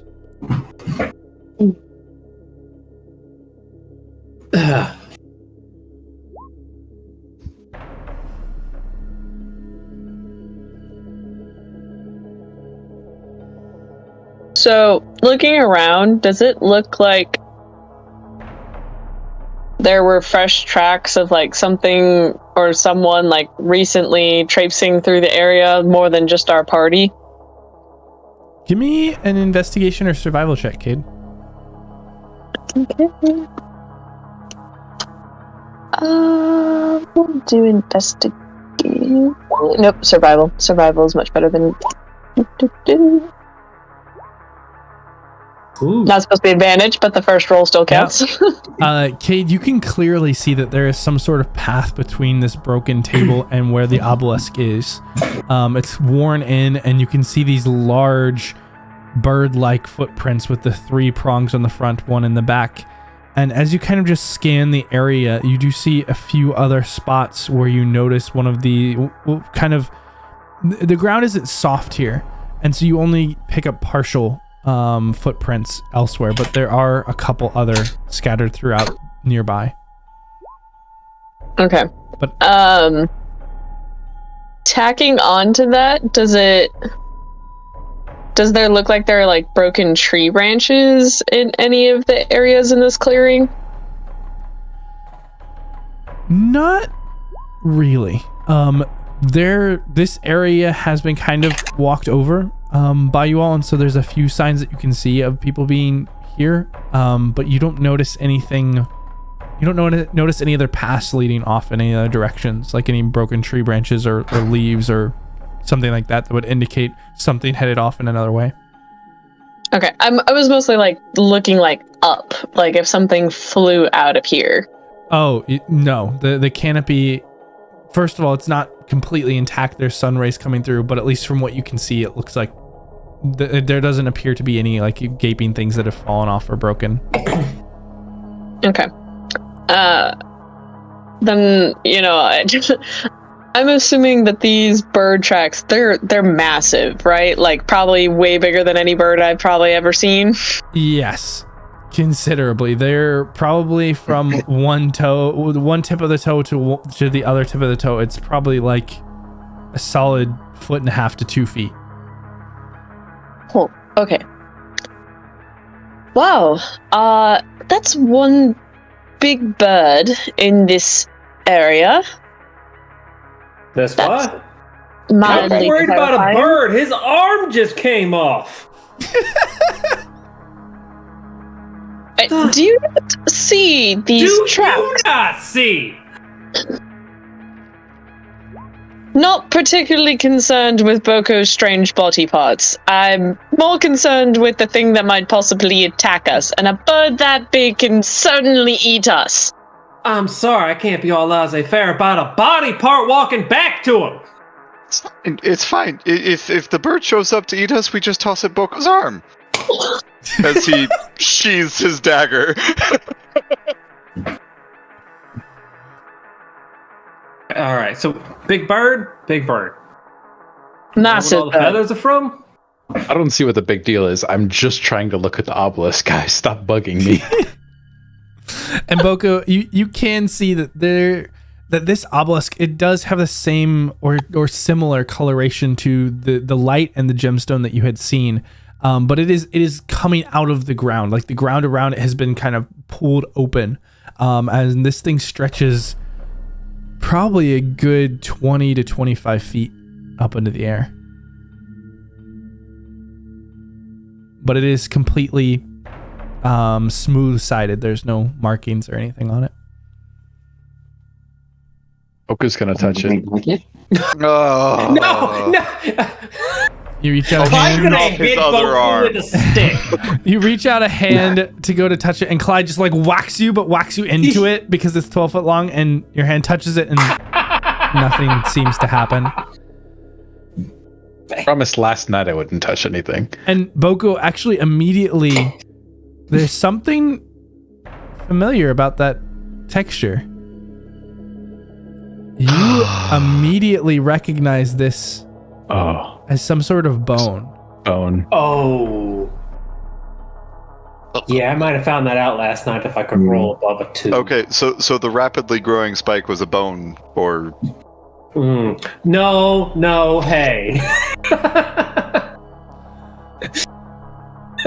And keep it up, but this just makes writing the intros easier, guys. I live to serve. Yes, Roland is very phallically inclined. Oh, have you been poking around while he was asleep, or...? Yeah, Boko is just going to sort of pull his hand back, sort of rub the end of it, because that probably didn't feel too good. Rub the end of what? Oh, smart. Yeah. And look towards Clyde and say, "It is made of bone. What do you think of this?" Well, 2 things. Think your hand needs to stay on your body, because no thank you. I thought we weren't supposed to touch things. That was last night. Didn't Roland just say like 20 minutes ago not to touch anything? And 20 times! I agreed last night. Roland, he's gonna touch it, so he's gonna have to worry about it. It's bone, apparently. I wonder let's go touch it. Anything else you can tell me? Gonna lick it now? Is that the bird? What? Okay, let's back up here a second. So, obviously not here last night, because I did get a peek at the site before then. So there's a 25-foot obelisk that grew out of the ground instantaneously. Jasira touched a gem, and then this bone sprouted. Is it her bone? I really don't think so. I really hope not. So I guess looking at it, like, is it coming like straight out of the ground? Like, yep. Is there anything at the base? No, it is coming straight out of the ground. Like the ground is displaced and there are mounds of dirt on the side. You can dig to the bottom of it and see where it came from. Okay, I have a strange question. Okay. Given my very strange history, could I potentially identify if this bone was coaxed this way in a natural form or an arcane form, or perhaps something else? I probably wouldn't be able to identify like a composition or anything like that, but potentially like what made it grow. Roll me. Because I am. So depending on how you want to approach this, roll me either a nature, medicine, or arcana. And they'll all give you different things. I think. Yeah, let's go for it. No, let's not. Wait, I have inspiration. That's quite a bit better. Significantly better, yes. Maybe there's just a lot of calcium in the soil.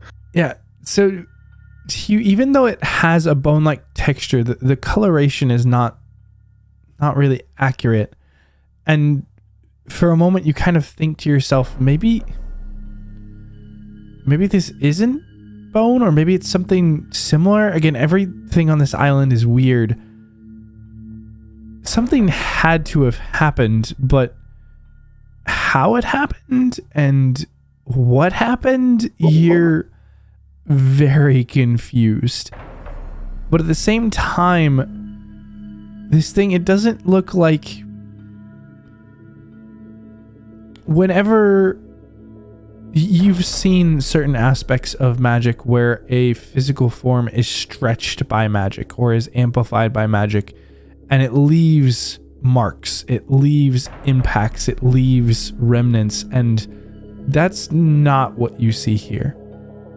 It doesn't look like there is anything unnaturally amplifying or adjusting it. But what this is and what happened is still super fuzzy and confusing to you. Fair enough. Okay. You touched it. What did you feel? Besides bone. We know bone. Yes, it is made of bone, and it is not something that was simply grown into existence. It was not something that was stretched from a seed of some kind. That kind of magic leaves marks that I am familiar with. This is something different entirely. Okay.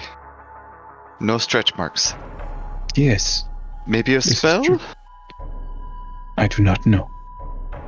But nothing bad happened when you touched it. No.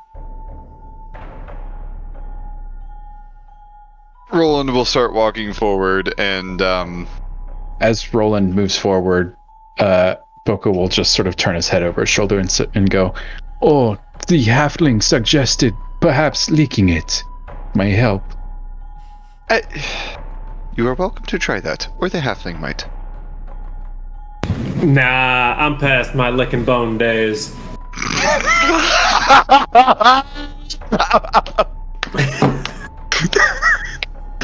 Jesus Christ.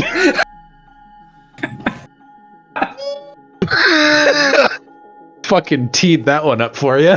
I'll drink to that.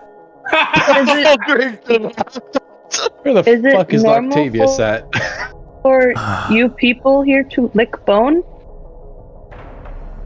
Okay, I'm putting that in greatest hits right fucking now. It's a Colleen's already euphemism. typing, never mind. She's got it. No vote needed. Not that to one worry, gets Tithia. inspiration.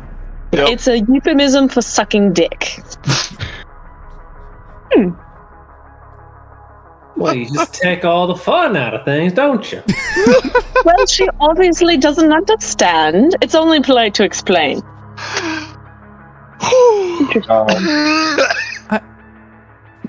When we're going Is to the it- bottom of it, yeah? Dicky's Sindri is just there name. with his pickaxe still. Name. I do not understand. Is it the title? Tove just kind of waves it off and just she doesn't want to really be here and is just confusing and like thinking to herself and just kind of goes down the path. Sorry, Sindri, was there something that you were saying? Yeah, Sindri is just standing near the obelisk with his pickaxe, like, so we're gonna start digging? And I wait to see if anyone tells him not to. No, I we mean- ain't digging. We got places to be. Yes, But don't we want to know where it came from? It came from the ground. So If you give me approximately 11 minutes. can I dig in those You're 11 gonna minutes? figure out an 11. Okay. You want to play in the dirt? It's stone, I think. What is this?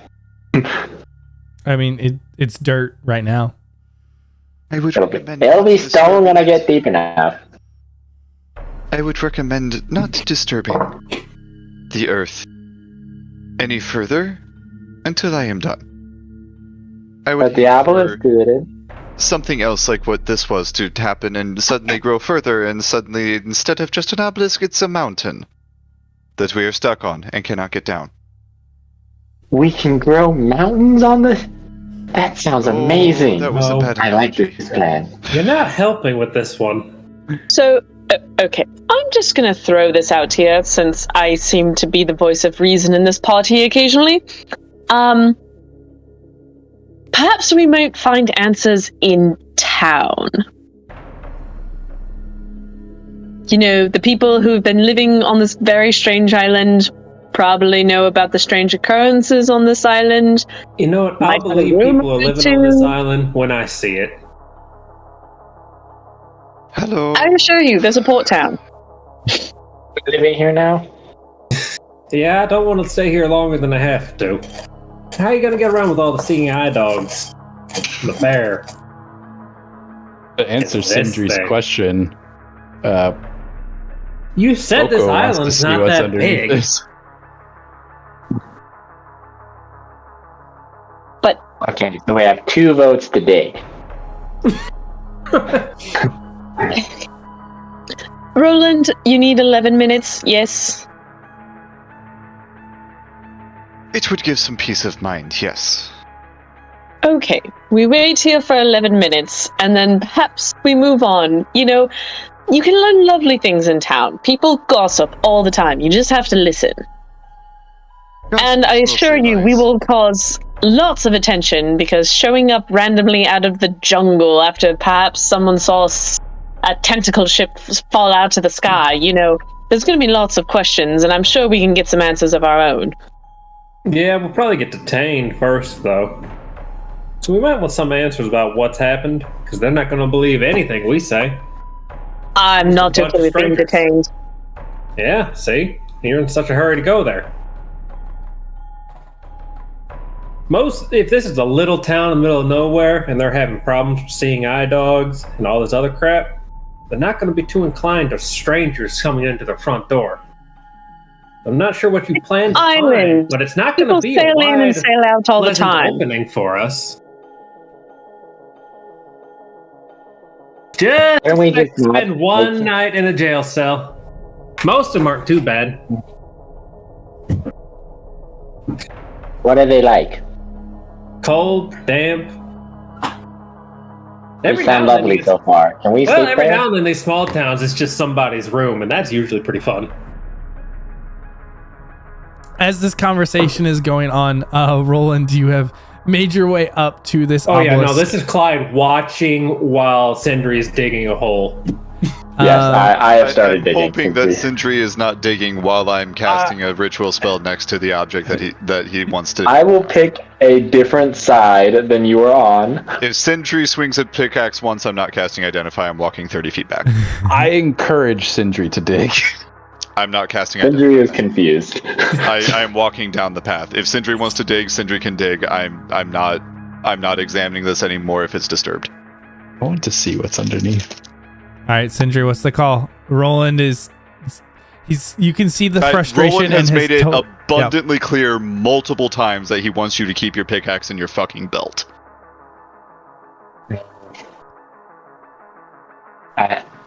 I guess I can wait to dig. It seems like the prevailing opinion is people don't want me to dig. Here. You come with me, we'll go dig for roots. We could use something for a snack. As he looks around at everyone, like, looking at him with disapproval, except for Boko. Yeah. Boko would have simply said... The one face with, like, the yes, do it. Everyone else is like, you better fucking not. The unexpressionless face. Boko would have simply said, hey, I touched the obelisk. It's not dangerous from what I gather, and I would like to see what's underneath it. But that's all he would have said to you. Yep. And I've said there are multiple ways to figure out what this is, and I would rather it not be disturbed while I'm trying my way. Sindri will wait then. Yep. Roland, as you take your time to inscribe out the same ritual, placing your hands onto the obelisk, again, nothing happens when you touch it. But as you begin to analyze this, it's like piecing together the things, and at the end of the ritual, it all kind of clicks. And as you go through step by step, it's not a magically imbued object. It doesn't have any charges or have any sort of attunement. There aren't any spells actively affecting it. The item wasn't really even created by a spell, but as you pull on that strand, not a spell, but created by some sort of magic, you can see these bits of information, these kind of strands that are open to you to explore, but with the magic that at least this basic spell has, it's reaching its edges, it's reaching its limit, and if you have the ability to surge more magic into the spell or to cast it at a higher level, perhaps you could explore that. But at least for now, about as much as you can tell is that it was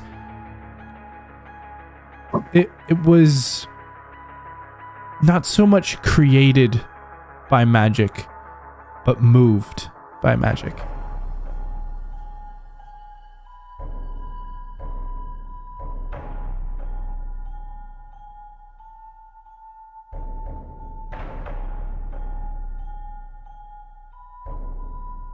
So it previously existed under the earth and was pushed up by magic. That's what it seems like. Okay.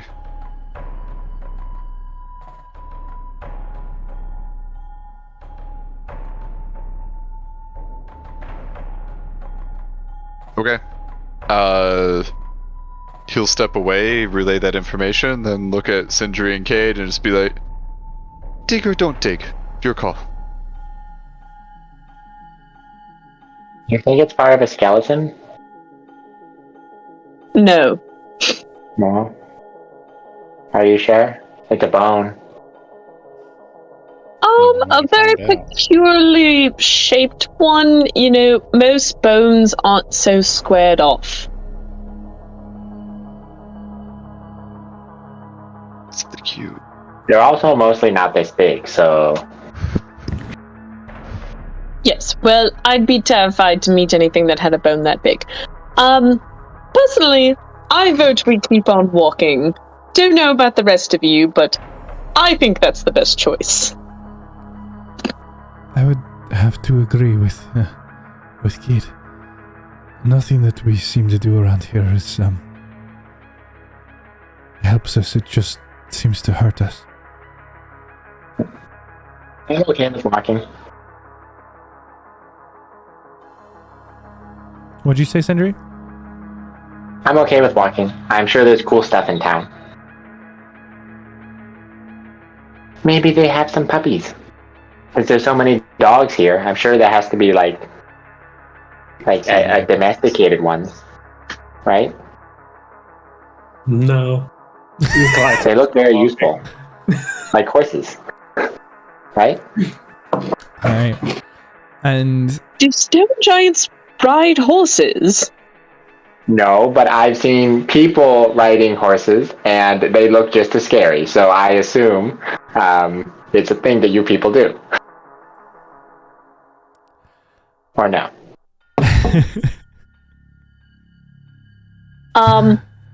Dogs are generally considered less scary than horses. You know, I'm just going to let that one slide. Dogs. So it makes perfect sense. They would be pets. Based on opinion, really.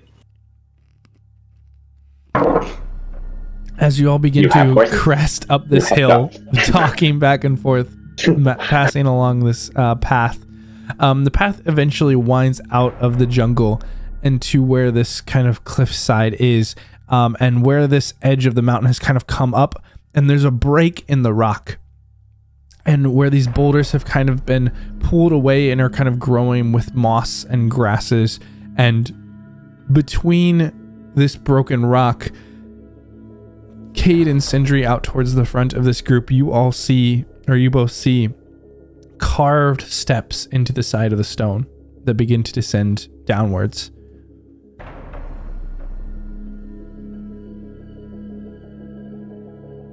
Okay, when we get to the top, do we see a town down below? So right now, it's not so much the top. The path kind of runs into a kind of a cliffside as the mountain gets steep, and there's kind of a broken open piece that the stairs go through. Okay. So no town in sight yet? Not yet.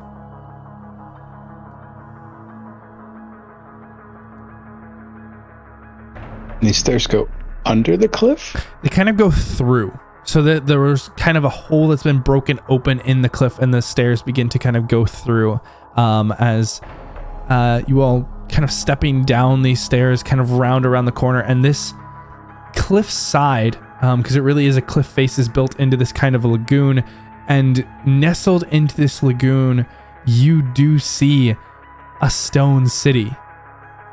And that stone city is completely overgrown with vines and plants and trees.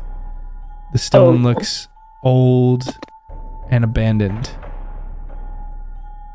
but you believe you have arrived at Elysium. Well, like we're about 1,000 years too late. It's so pretty. Look at all that stone artwork. I didn't know you guys made cool stuff like this. By any chance, is there a bridge we have to cross to get there? Nope. It seems that the staircase goes right down to the city. Okay. Oh, our new enemy, stairs. Stairs. How tall are these stairs? It is a bit of a sheer cliffside, but I mean, while terrifying, the stairs are wide enough that sticking to the side, you're able to feel mostly confident as you're kind of walking in this general direction. Austin, I'm gonna go ahead and bust out my spyglass and turn it down towards the city. Does this mean we have to walk across the bridge again to get back? Hold on just a sec. Okay.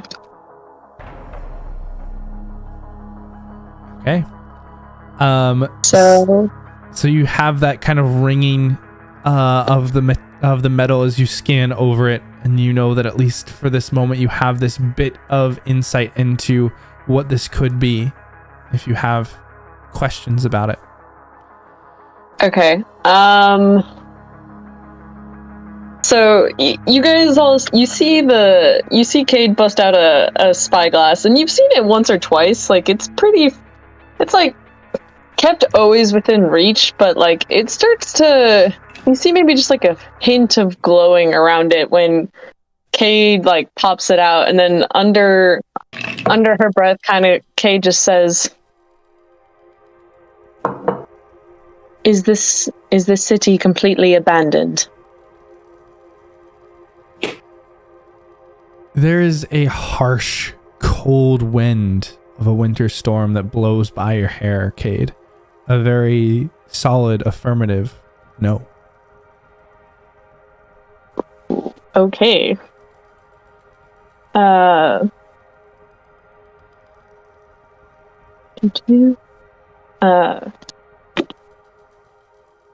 Can we find the aid that we are looking for there?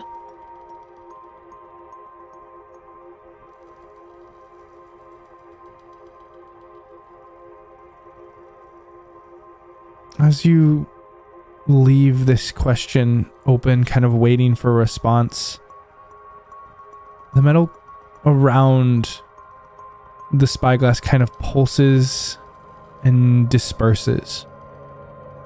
It doesn't seem that it's able to latch on to a solid affirmative or negative. Okay.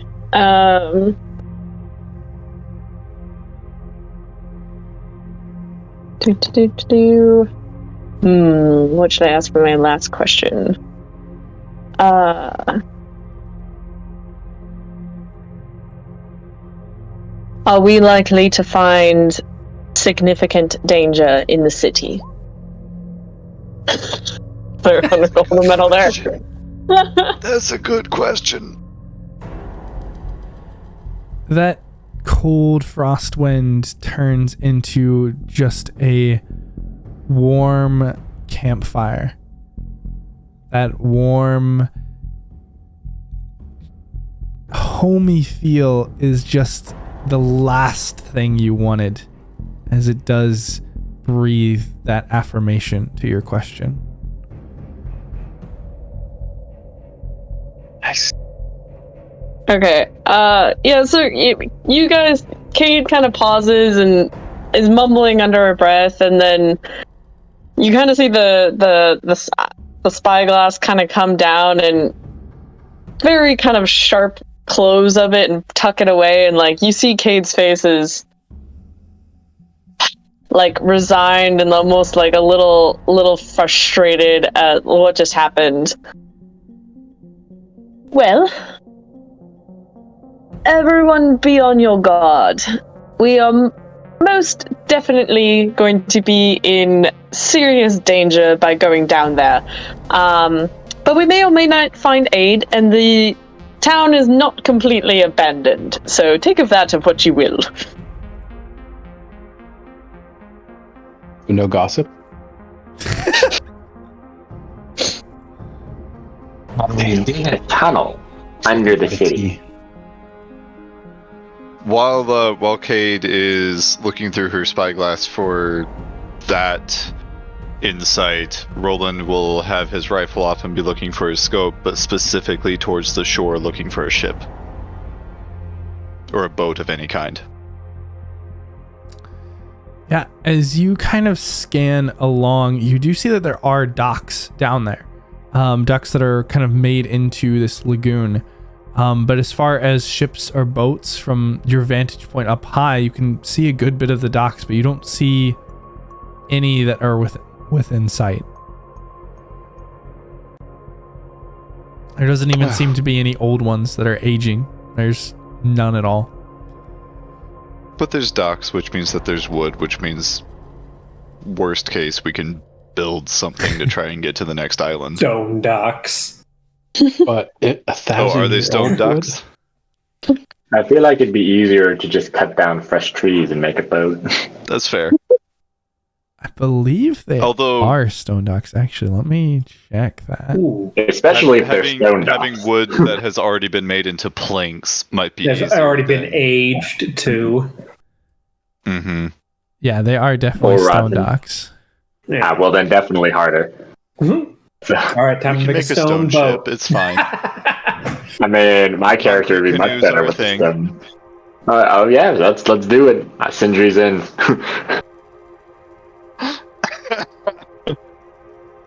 Take a little bit of home into the dangerous waters. Does anything down there glint as if it were metallic at all? Or particularly shiny? Make me a worth 100 perception gold. check. Glint of two eyes looking at you. I'm trying to watch out for my fellow artificer here. You don't see anything glinting. This city looks very old. It's very large. It's actually built up into the cliff sides, and you can see even into the mountain there. These buildings are carved out, and you can see windows up above the mountainside that rise up. But everything is aged stone and is grown over with trees and plant life, and nothing that you can see really glints or glows. Do I know anything in, like, readings and travels of the origins of the city? Roll me a history check. Could Clyde help with that? About any stories about the deserted city? I'll let you roll a separate history check. Okay. Yeah. Better. Things are going great. Green is 6. Both Clyde and Roland kind of thinking through this. Nothing like this is jumping out at you, especially thinking about the name Elysium. That's kind of the most you have to go on. I mean, there's plenty of abandoned cities and plenty of stories about abandoned cities, but nothing quite tangible that you can remember. That is a shame.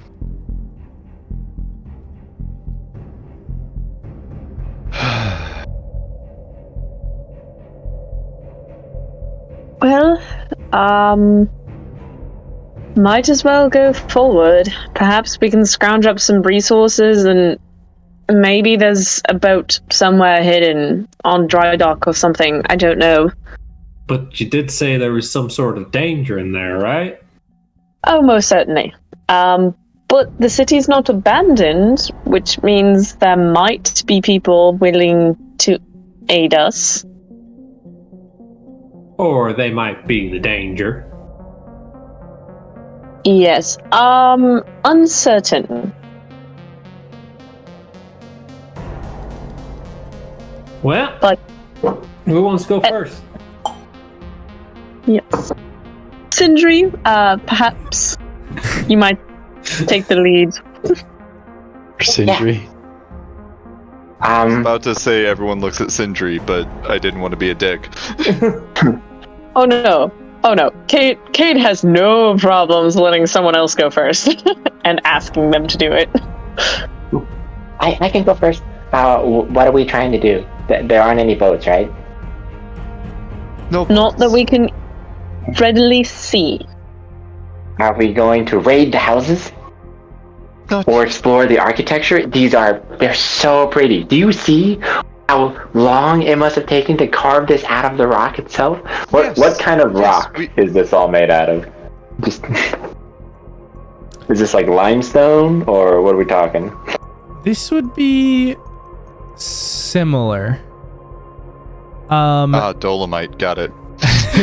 From a non-geologist, it's not limestone, but it's of the same building quality, where it's not impossible to carve, but it's difficult, and it's of a much darker color than limestone typically is.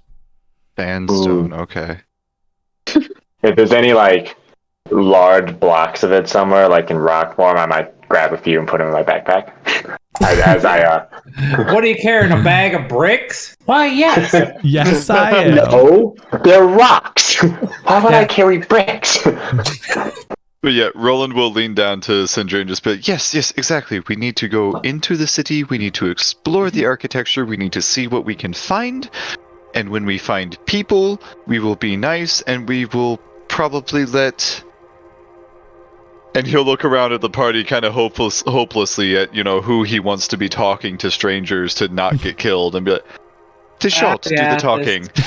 We gonna let him talk. All right, we gonna sell him steam. Tishalt is the only person that he's seen be gregarious and not either just straight up not nice or crotchety. That's right. You're not crotchety. And not... Okay, I mean, Sindri is nice, but he's also very hammer happy. Sindri, you're not crotchety, but you're not discerning either. Understandable. Eventually, this stairway does finally lead down to the city. And you can see now that you're in it just how immense the structure is. It's incredibly tall, and there are layers of this city that are built in more than just the surface layer. And this kind of curls down, and you can see the large stone walls. And it does appear that everything here is carved. It's not built by brick or by stone. It is carved out of whatever this mountainside was. And so they didn't have the ability to build up. They carved down into it. Sindri is not paying attention to anything. He is purely looking at the stone. So, not going to roll perception. Just assume I have a nat 1 in perception. I am not paying at all attention. Sindri, you have a toolkit, right? Yes, I have masonry tools. Can you roll me a check with the masonry tools? Yes, I can. My character sheet closed on me. Here we go. We just have the hit points walking out first. The rest of us will take care of perceiving people. Well, what should I use for the stat for him? Use Strength? wisdom for this one. Wisdom? Okay. Yeah. In the meantime, is anyone else doing anything? I mean, Cade is head on a swivel, knowing Sindri's not paying attention at all. Do we see any signs of anyone having lived here recently, or of some sort of exodus from the city? Yeah. If Cade is heading this up, Cade, go ahead and give me a perception check at advantage. A 12, not a 13? 13. The first one was a strength-based roll with a +7. If it's wisdom, I accidentally clicked the normal Smith's tools, and I just did a wisdom roll. You can use whichever one, I guess. Okay, well, they're both about the same. Sindri, as you are looking at this, you have extensive experience with carved tunnels in a more rudimentary style, and you were fascinated by the quality that the dwarves were able to get when you passed through their cities. What this is something else entirely. The dwarves were good at carving and making it seem almost flawless, but you could tell that it was carved stone. There is no sign of a tool path at all. It is completely smooth, and the only structure that you get is the grain of the stone itself. This is amazing. Can we stay here? And this is definitely their better place to camp. Cade, as you're looking around, you don't see any people. There's no movement. But what you do see is, as you're moving around, there is a placard, kind of a stone, not a shelf, but a stone kind of like a flattened tower that rises up maybe 8 feet tall, and on it is embossed a symbol. Okay. I will approach that. Approaching this symbol, Cade, immediately, this carving is intricate and detailed. There are carvings of some sort of symbols around, creating almost like an 8 type pattern in this. As you kind of clean off some of the material, what looks to be gold that has been gilded or plated over the stone, and in the center there is this natural warm growth and this glowing root carving. It's stone that has been carved to look like roots, and it is glowing with this soft blue glow on this just seat of moss. And then you run your hands over the moss, and it's also stone, but it's been stained and colored in this dark green that has somehow lasted however long it's been since this was made.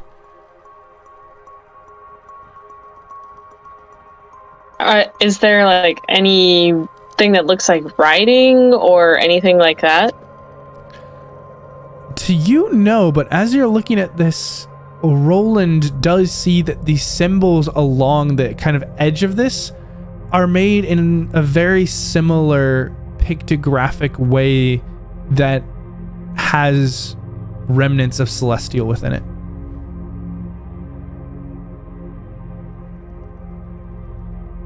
I don't recommend touching that.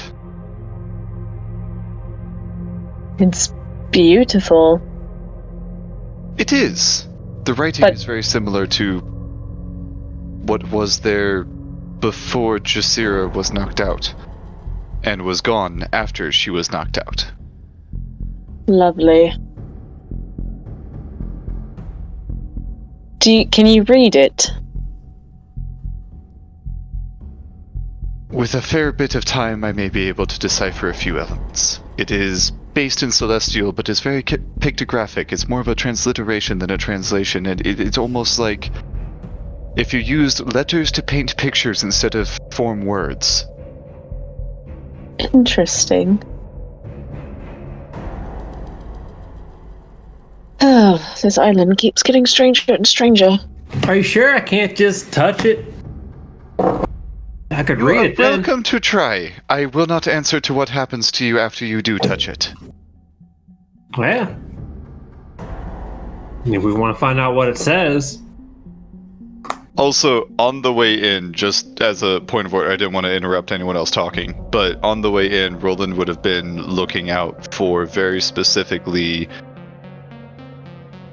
hiding places where people might be setting up an ambush. Like, not necessarily like having to see people, just looking for where the kill box is. Because with the work that he did in Carlacton, he was familiar with criminal elements setting up ambushes and clearing streets. Yeah, roll me an intelligence check at advantage. Alright.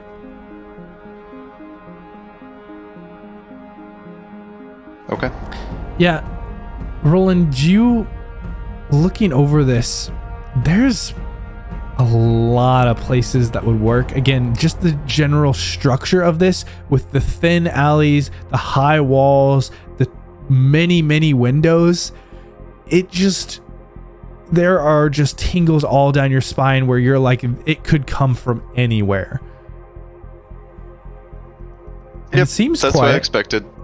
It seems quiet. It seems empty for now, but it's just there's so many places to look and to watch that there really are so many spots that would be perfect for an ambush if somebody wanted to set one.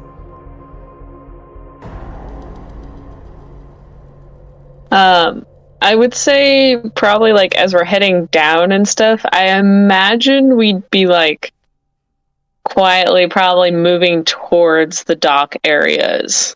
Okay. But like keeping an eye out and like seeing what we can see as we move along, unless anyone else has objections to that. No, I'm not in any hurry to find out what this says. We can come back to it. Yeah, so you guys kind of came from the back edge of the city when you came down the staircase and have now moved in kind of the first third on the way to the docks, which are at the very opposite end from where you came in. And not too far after you've seen this kind of stone placard in the middle of the streets, you come to a large opening.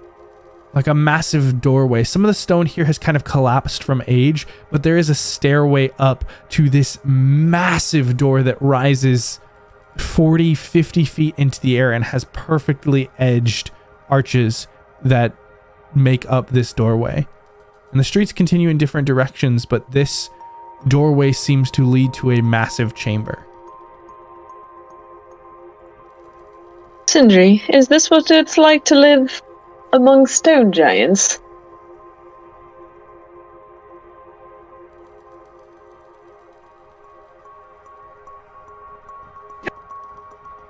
A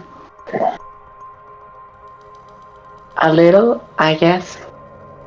We do have grand halls made out of stone, but you don't have the sky.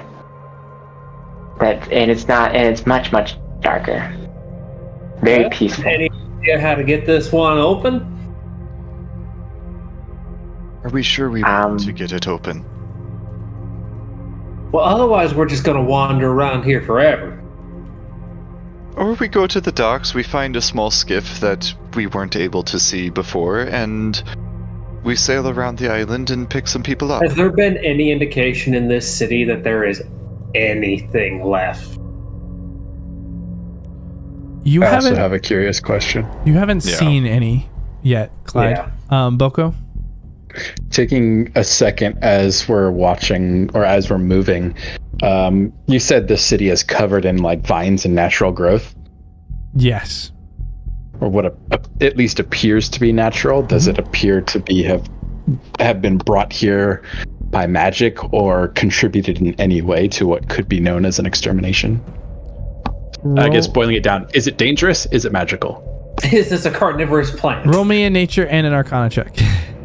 Is it actively trying to eat us? Can I choose to fail the arcana check? Because Boko would not know anything about the arcane. Yeah. You, without knowing anything about the arcane, you have no idea if this was affected magically. But at least dangerous, it doesn't seem to be. It seems to be the same foliage and flora that was present within the jungles that you came out of. Okay, so it is dangerous. Yeah.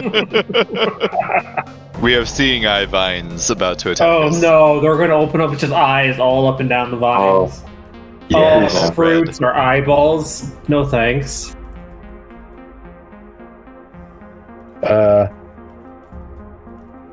Can I lop off some of these vines for just some organic matter? And suddenly the eye is open. Sure. Yeah. I mean, it's easy enough to cut vines or some of the plant matter. It grows everywhere here.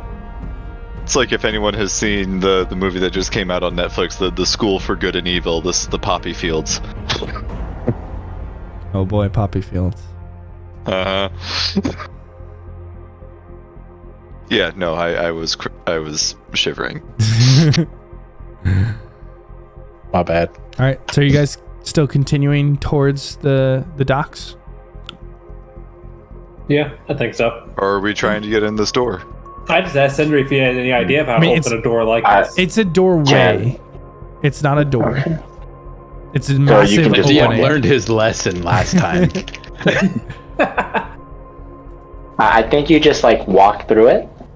Oh, I thought it was a door, like a big gateway. No, it is a massive, like 50-foot tall opening, and there are stairs that lead up to it, and it's some sort of open chamber. Oh shit! Well, if it's open, yeah, players know what to do with open doors. Yep, just walk in. What's the worst that could happen? Sindri is just gonna. Is it like a especially beautiful building? So one, you haven't seen any doors here at all. They've all been openings. And Sindri, this is at least one of the centerpieces of the city. This is a massive building standing on its own and has a large opening. This is clearly something of importance. We're going in. This was not the only large building that you saw from the staircase, but it was one of them. Definitely gonna start walking up there, just staring at the stone again, not really looking around me. Man, this is so beautiful. I wonder how they made it. What tools did they use? We should see if we can find a tool set. If anyone sees one, please point it out. Yo, but first I let know. Roland is actually like right behind Sindri, just in complete wonder of the massive architecture that looks like nothing he's ever seen before, even in the time he spent in the dwarves in Karlakton. Like, this is 100% new, and that fascinates him. Oko is just happy that Sindri's happy. All right, so is everyone following after Sindri then? Yup. Okay. So you all pass under this massive opening into this open chamber, and the stairs go up at first, and there are about 5 different main passages that begin to kind of branch off in different ways within this opening. Is there any particular one that you're picking, or just headed straight ahead? Whatever one looks the prettiest. So the central one definitely does any of them show any elegant. more wear and tear than the others? You can make me an investigation check.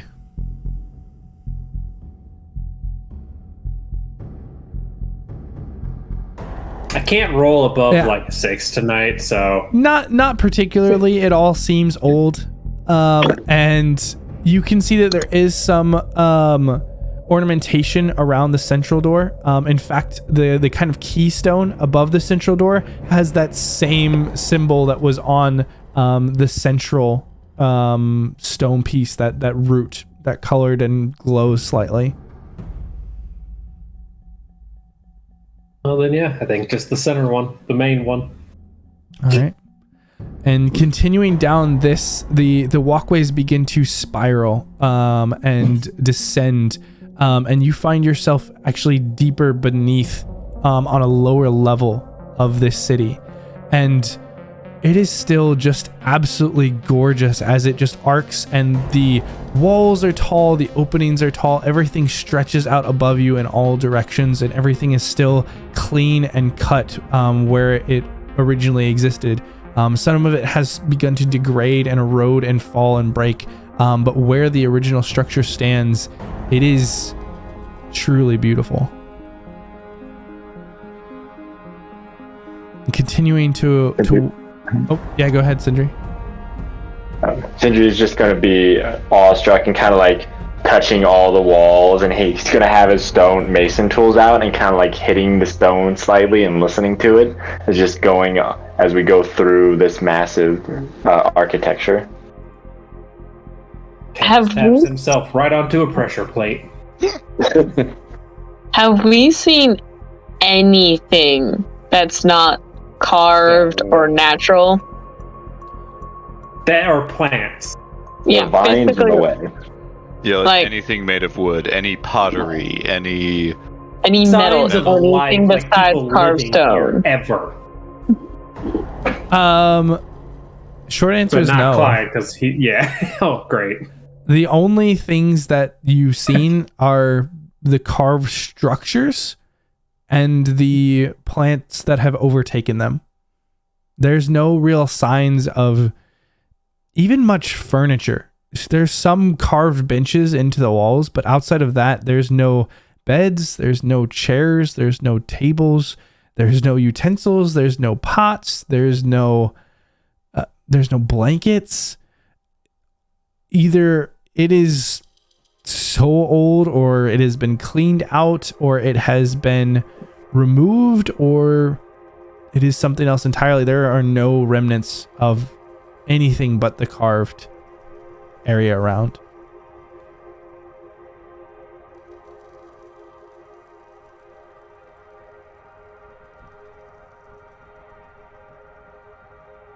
It seems so eerie. It's like it was carved here and then, completely left alone. Like no one ever lived here. No, like this place was built just to be forgotten. There's not even metal implements. Like, I can understand wood rotting away. But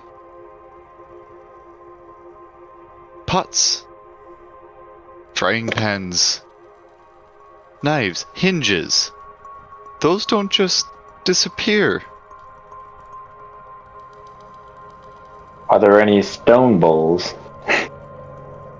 There's nothing outside of what is connected to the walls and to the floor. Like this whole place is just one big art project. Nobody lives here. And Clyde, as you guys just continue to wander through these halls, and you mention that, you see that there is kind of a side chamber here, and there is a wall that is completely dedicated to another intricate carving, but this one, rather than being about 8 feet, takes up about a 30-foot tall by 15 to 20 foot tall, wide wall, and it's just floor to ceiling in this intricate carving. Similar to the symbol we found before? No, this one is actually different. And run like hell. As I move you over to it, it's hard to even completely capture and understand, but you can see forms that look humanoid. You can see things that look tree-like or root-like, but what it's actually depicting, you're not sure.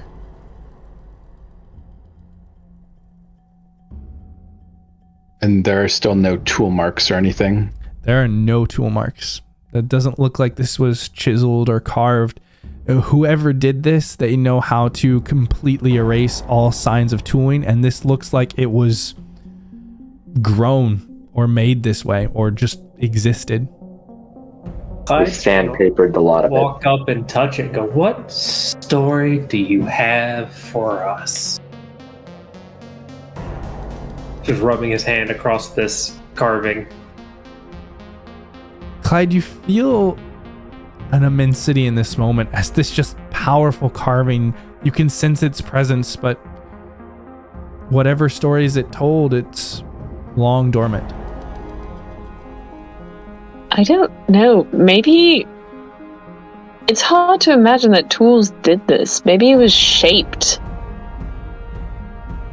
magically. I mean, was it grown? Possibly. I've seen Like some. that bone we saw. There are plenty of people out there with power over nature. I mean, I can shape water easily. But this, this is something beyond. This is extreme. Shaping this much stone, it would take millennia. It is telling something important, but it's already told it. I have seen things stretched and sung, like you have said. Still, these leave marks, stresses in the material. But I have also read of creatures and magic that can turn things into perfect stone. Young giant, do you think this sounds familiar to you? I don't know. Would I have heard anything like this?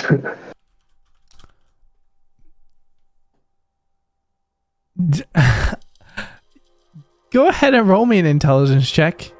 Are you trained in any intelligence skills? No. You got a 1 in 20 chance, I believe. No.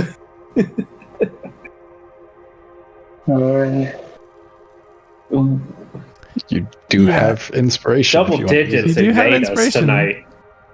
I might use my inspiration for that, because I would really like to well, come on. Unfortunately, in this moment, at least in this circumstance, you're not really familiar. If it were made of something else and then turned into stone, wouldn't we see the grain of the wood? Yes? I mean, this is an entire city, though. I don't know. It's just a thought. Maybe there was a people that was their gift. I mean, I've seen a lot of people with a lot of strange gifts in my life. Following off of that, do I see any evidence of erosion? Dirt in the streets? Stone worn down? Or is everything crisp and clear and angled as if it were freshly made? No, there are plenty of examples of erosion and dirt and decay over time. Okay, so finer details could have worn off if it had been turned to stone, or if it were carved. Tool marks could have disappeared from erosion. And they could have just been expert craftsmen. At least... Yeah, because I think this specifically is inside. Yes, I was about to say that. On the surface is where a lot of the erosion was present. Yeah. Now you guys have moved inside, and this carving and these passages have almost no signs of erosion. There's a few areas where water may have been where water has now seeped through, but it is few and far between. Is there like traffic marks in here? Like a lot of people have been moving through these hallways at some point. That's what Clyde tried to see, but he can't see shit. Yeah, at this point, it doesn't. There's nothing apparent. Doesn't seem like there's any sort of markings or any particular area that is kind of more worn than others. It all looks relatively similar. I think we just go a little further and see if anything else jumps out at us then, yeah? Yeah. Yeah, I've got nothing else here. But it's eerie, isn't it? It's beautiful and quiet. All those sounds of the animals everywhere. It's like home. Uh-huh. This is as far from home as I've ever been, and it's amazing. This picture gives me like petrified dragon vibes, though. Mm-hmm. Right? It reminds me of the church back in my village, which is expertly carved over hundreds of years. Except it doesn't play music. Of the roots of a massive tree that has died and therefore petrified with time. Do trees turn into stone? They can. What? You're gonna blow his fucking mind.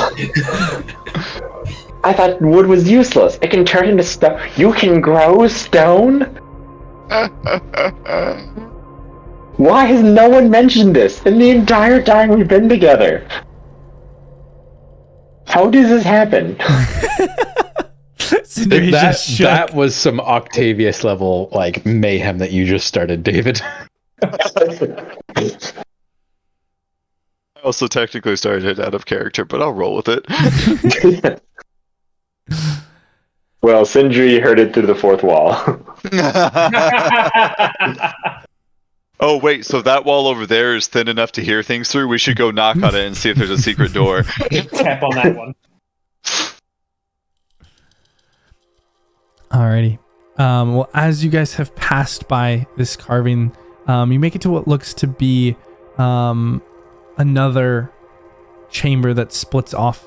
There's kind of two side chambers. It looks like that you can kind of see they end, and then one that continues through, where you can actually see some light pouring through on the other side.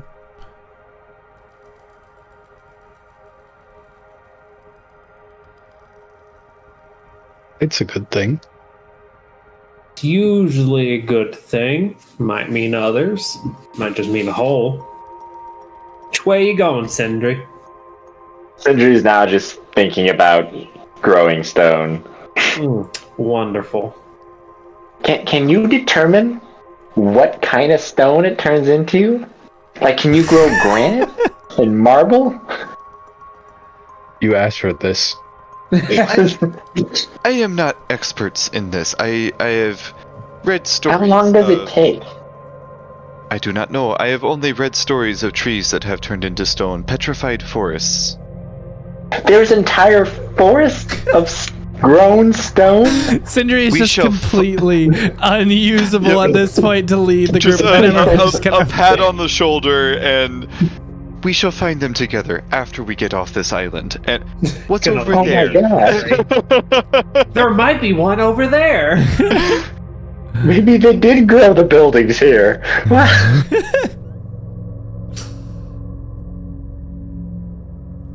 All right, so you guys. Sindri is just having too many amazing things happening to him today. Are you guys continuing to explore? Or are you headed towards the light? Headed towards the light? Yes. I think we're going towards the light. Okay. We are exploring towards the light.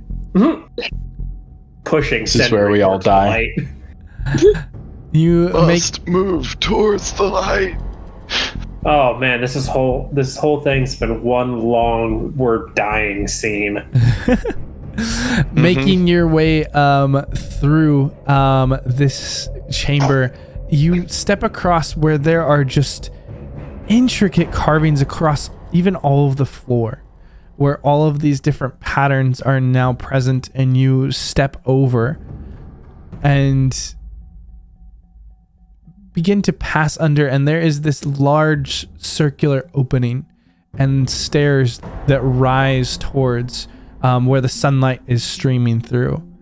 And as you all pass through this one last chamber and back into the light, you find yourself back what it seems within the city, but in front of you stands a massive building, just a singular work of art that has been grown through by what looks like a massive tree.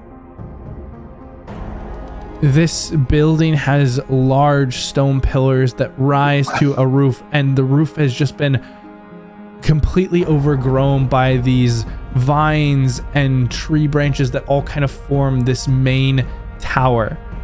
As you step out into this opening, and there are trees all around, and as you kind of look around, it doesn't seem that this connects up to the rest of the city. Where you are now, it's something else or something adjacent. But you can see sunlight streaming down from the sky. Is this an actual? Oh, sorry. Is this an actual tree or like a stone tree? This is an actual tree that is overgrown through a stone building. And Boku, you guys have been walking probably for 2 hours maybe at this point. It's been a long time. Since the big doorway? No, since the beginning. Since you kind of hit the city. Okay. It's probably been an hour on the surface, an hour underneath. Okay. Is there like actually the sky? Are we back on the surface, or is there like sunlight streaming through cracks underground? As you look up, you can see a blue sky and you can see rays of the sun. Does it look painted? No. Okay. Why would you deface the beautiful stone with paint? Well, because I was pretty sure we went underground, but I'm starting to doubt myself. So you said that this building feels like a little separate from the rest of the city? Yeah, you kind of look around and this seems to be secluded. You don't see any other buildings. Again, when you were working through most of the city, it was all tight, walled buildings on buildings on buildings. You couldn't see one real building outside of one from another, except for the large building that you had entered to get here. But it's like a grove of trees in an open area. And you can see more rough-hewn walls around the trees in certain areas, but you don't see any other buildings outside of this central one. Well, this seems atypical from the rest of the spaces. perhaps worth investigating? I agree. It looks beautiful, and we should definitely go in it. Maybe it's slowly turning that tree into stone. We can see how it's done. And Sindri's like starts picking up his pace. Sindri, you head towards this door of this building, and this one does have, for the first time, an actual door on it. And you see, we're fucked. As you step up to it, there is another intricate gold carving, and this one almost mirrors the tree that you can see, where it is just an intricate stone carving just covered with gold of this thick-rooted tree that sprouts off. Just that is the centerpiece of this door.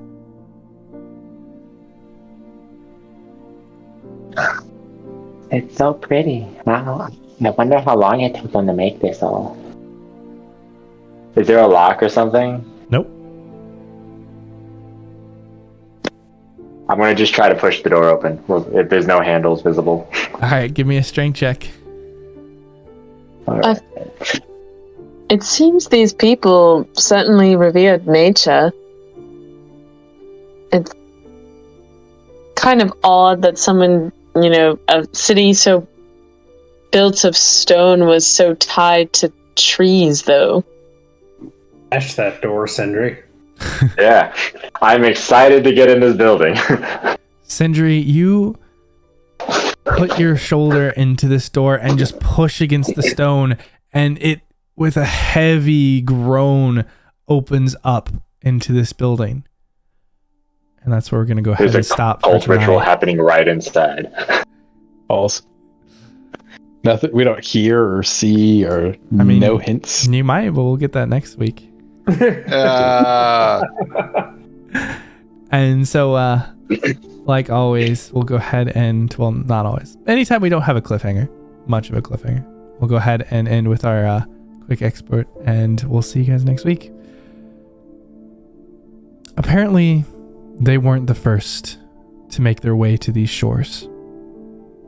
There were remnants before, but now, standing in the remains of a real city, it's now certain there were others here. But where did they go? What happened to leave everything so empty? It's of no real matter. What they left behind is now their boon. It would be turned to their own uses, a place of salvation and a true home for the survivors, assuming that they could handle any secrets that were hidden deeper in. Thank you so much for tuning in to this episode of The 12, and we will see you next week when we get to find out what's inside of this building and if we can ever get off this island. But we'll see you then.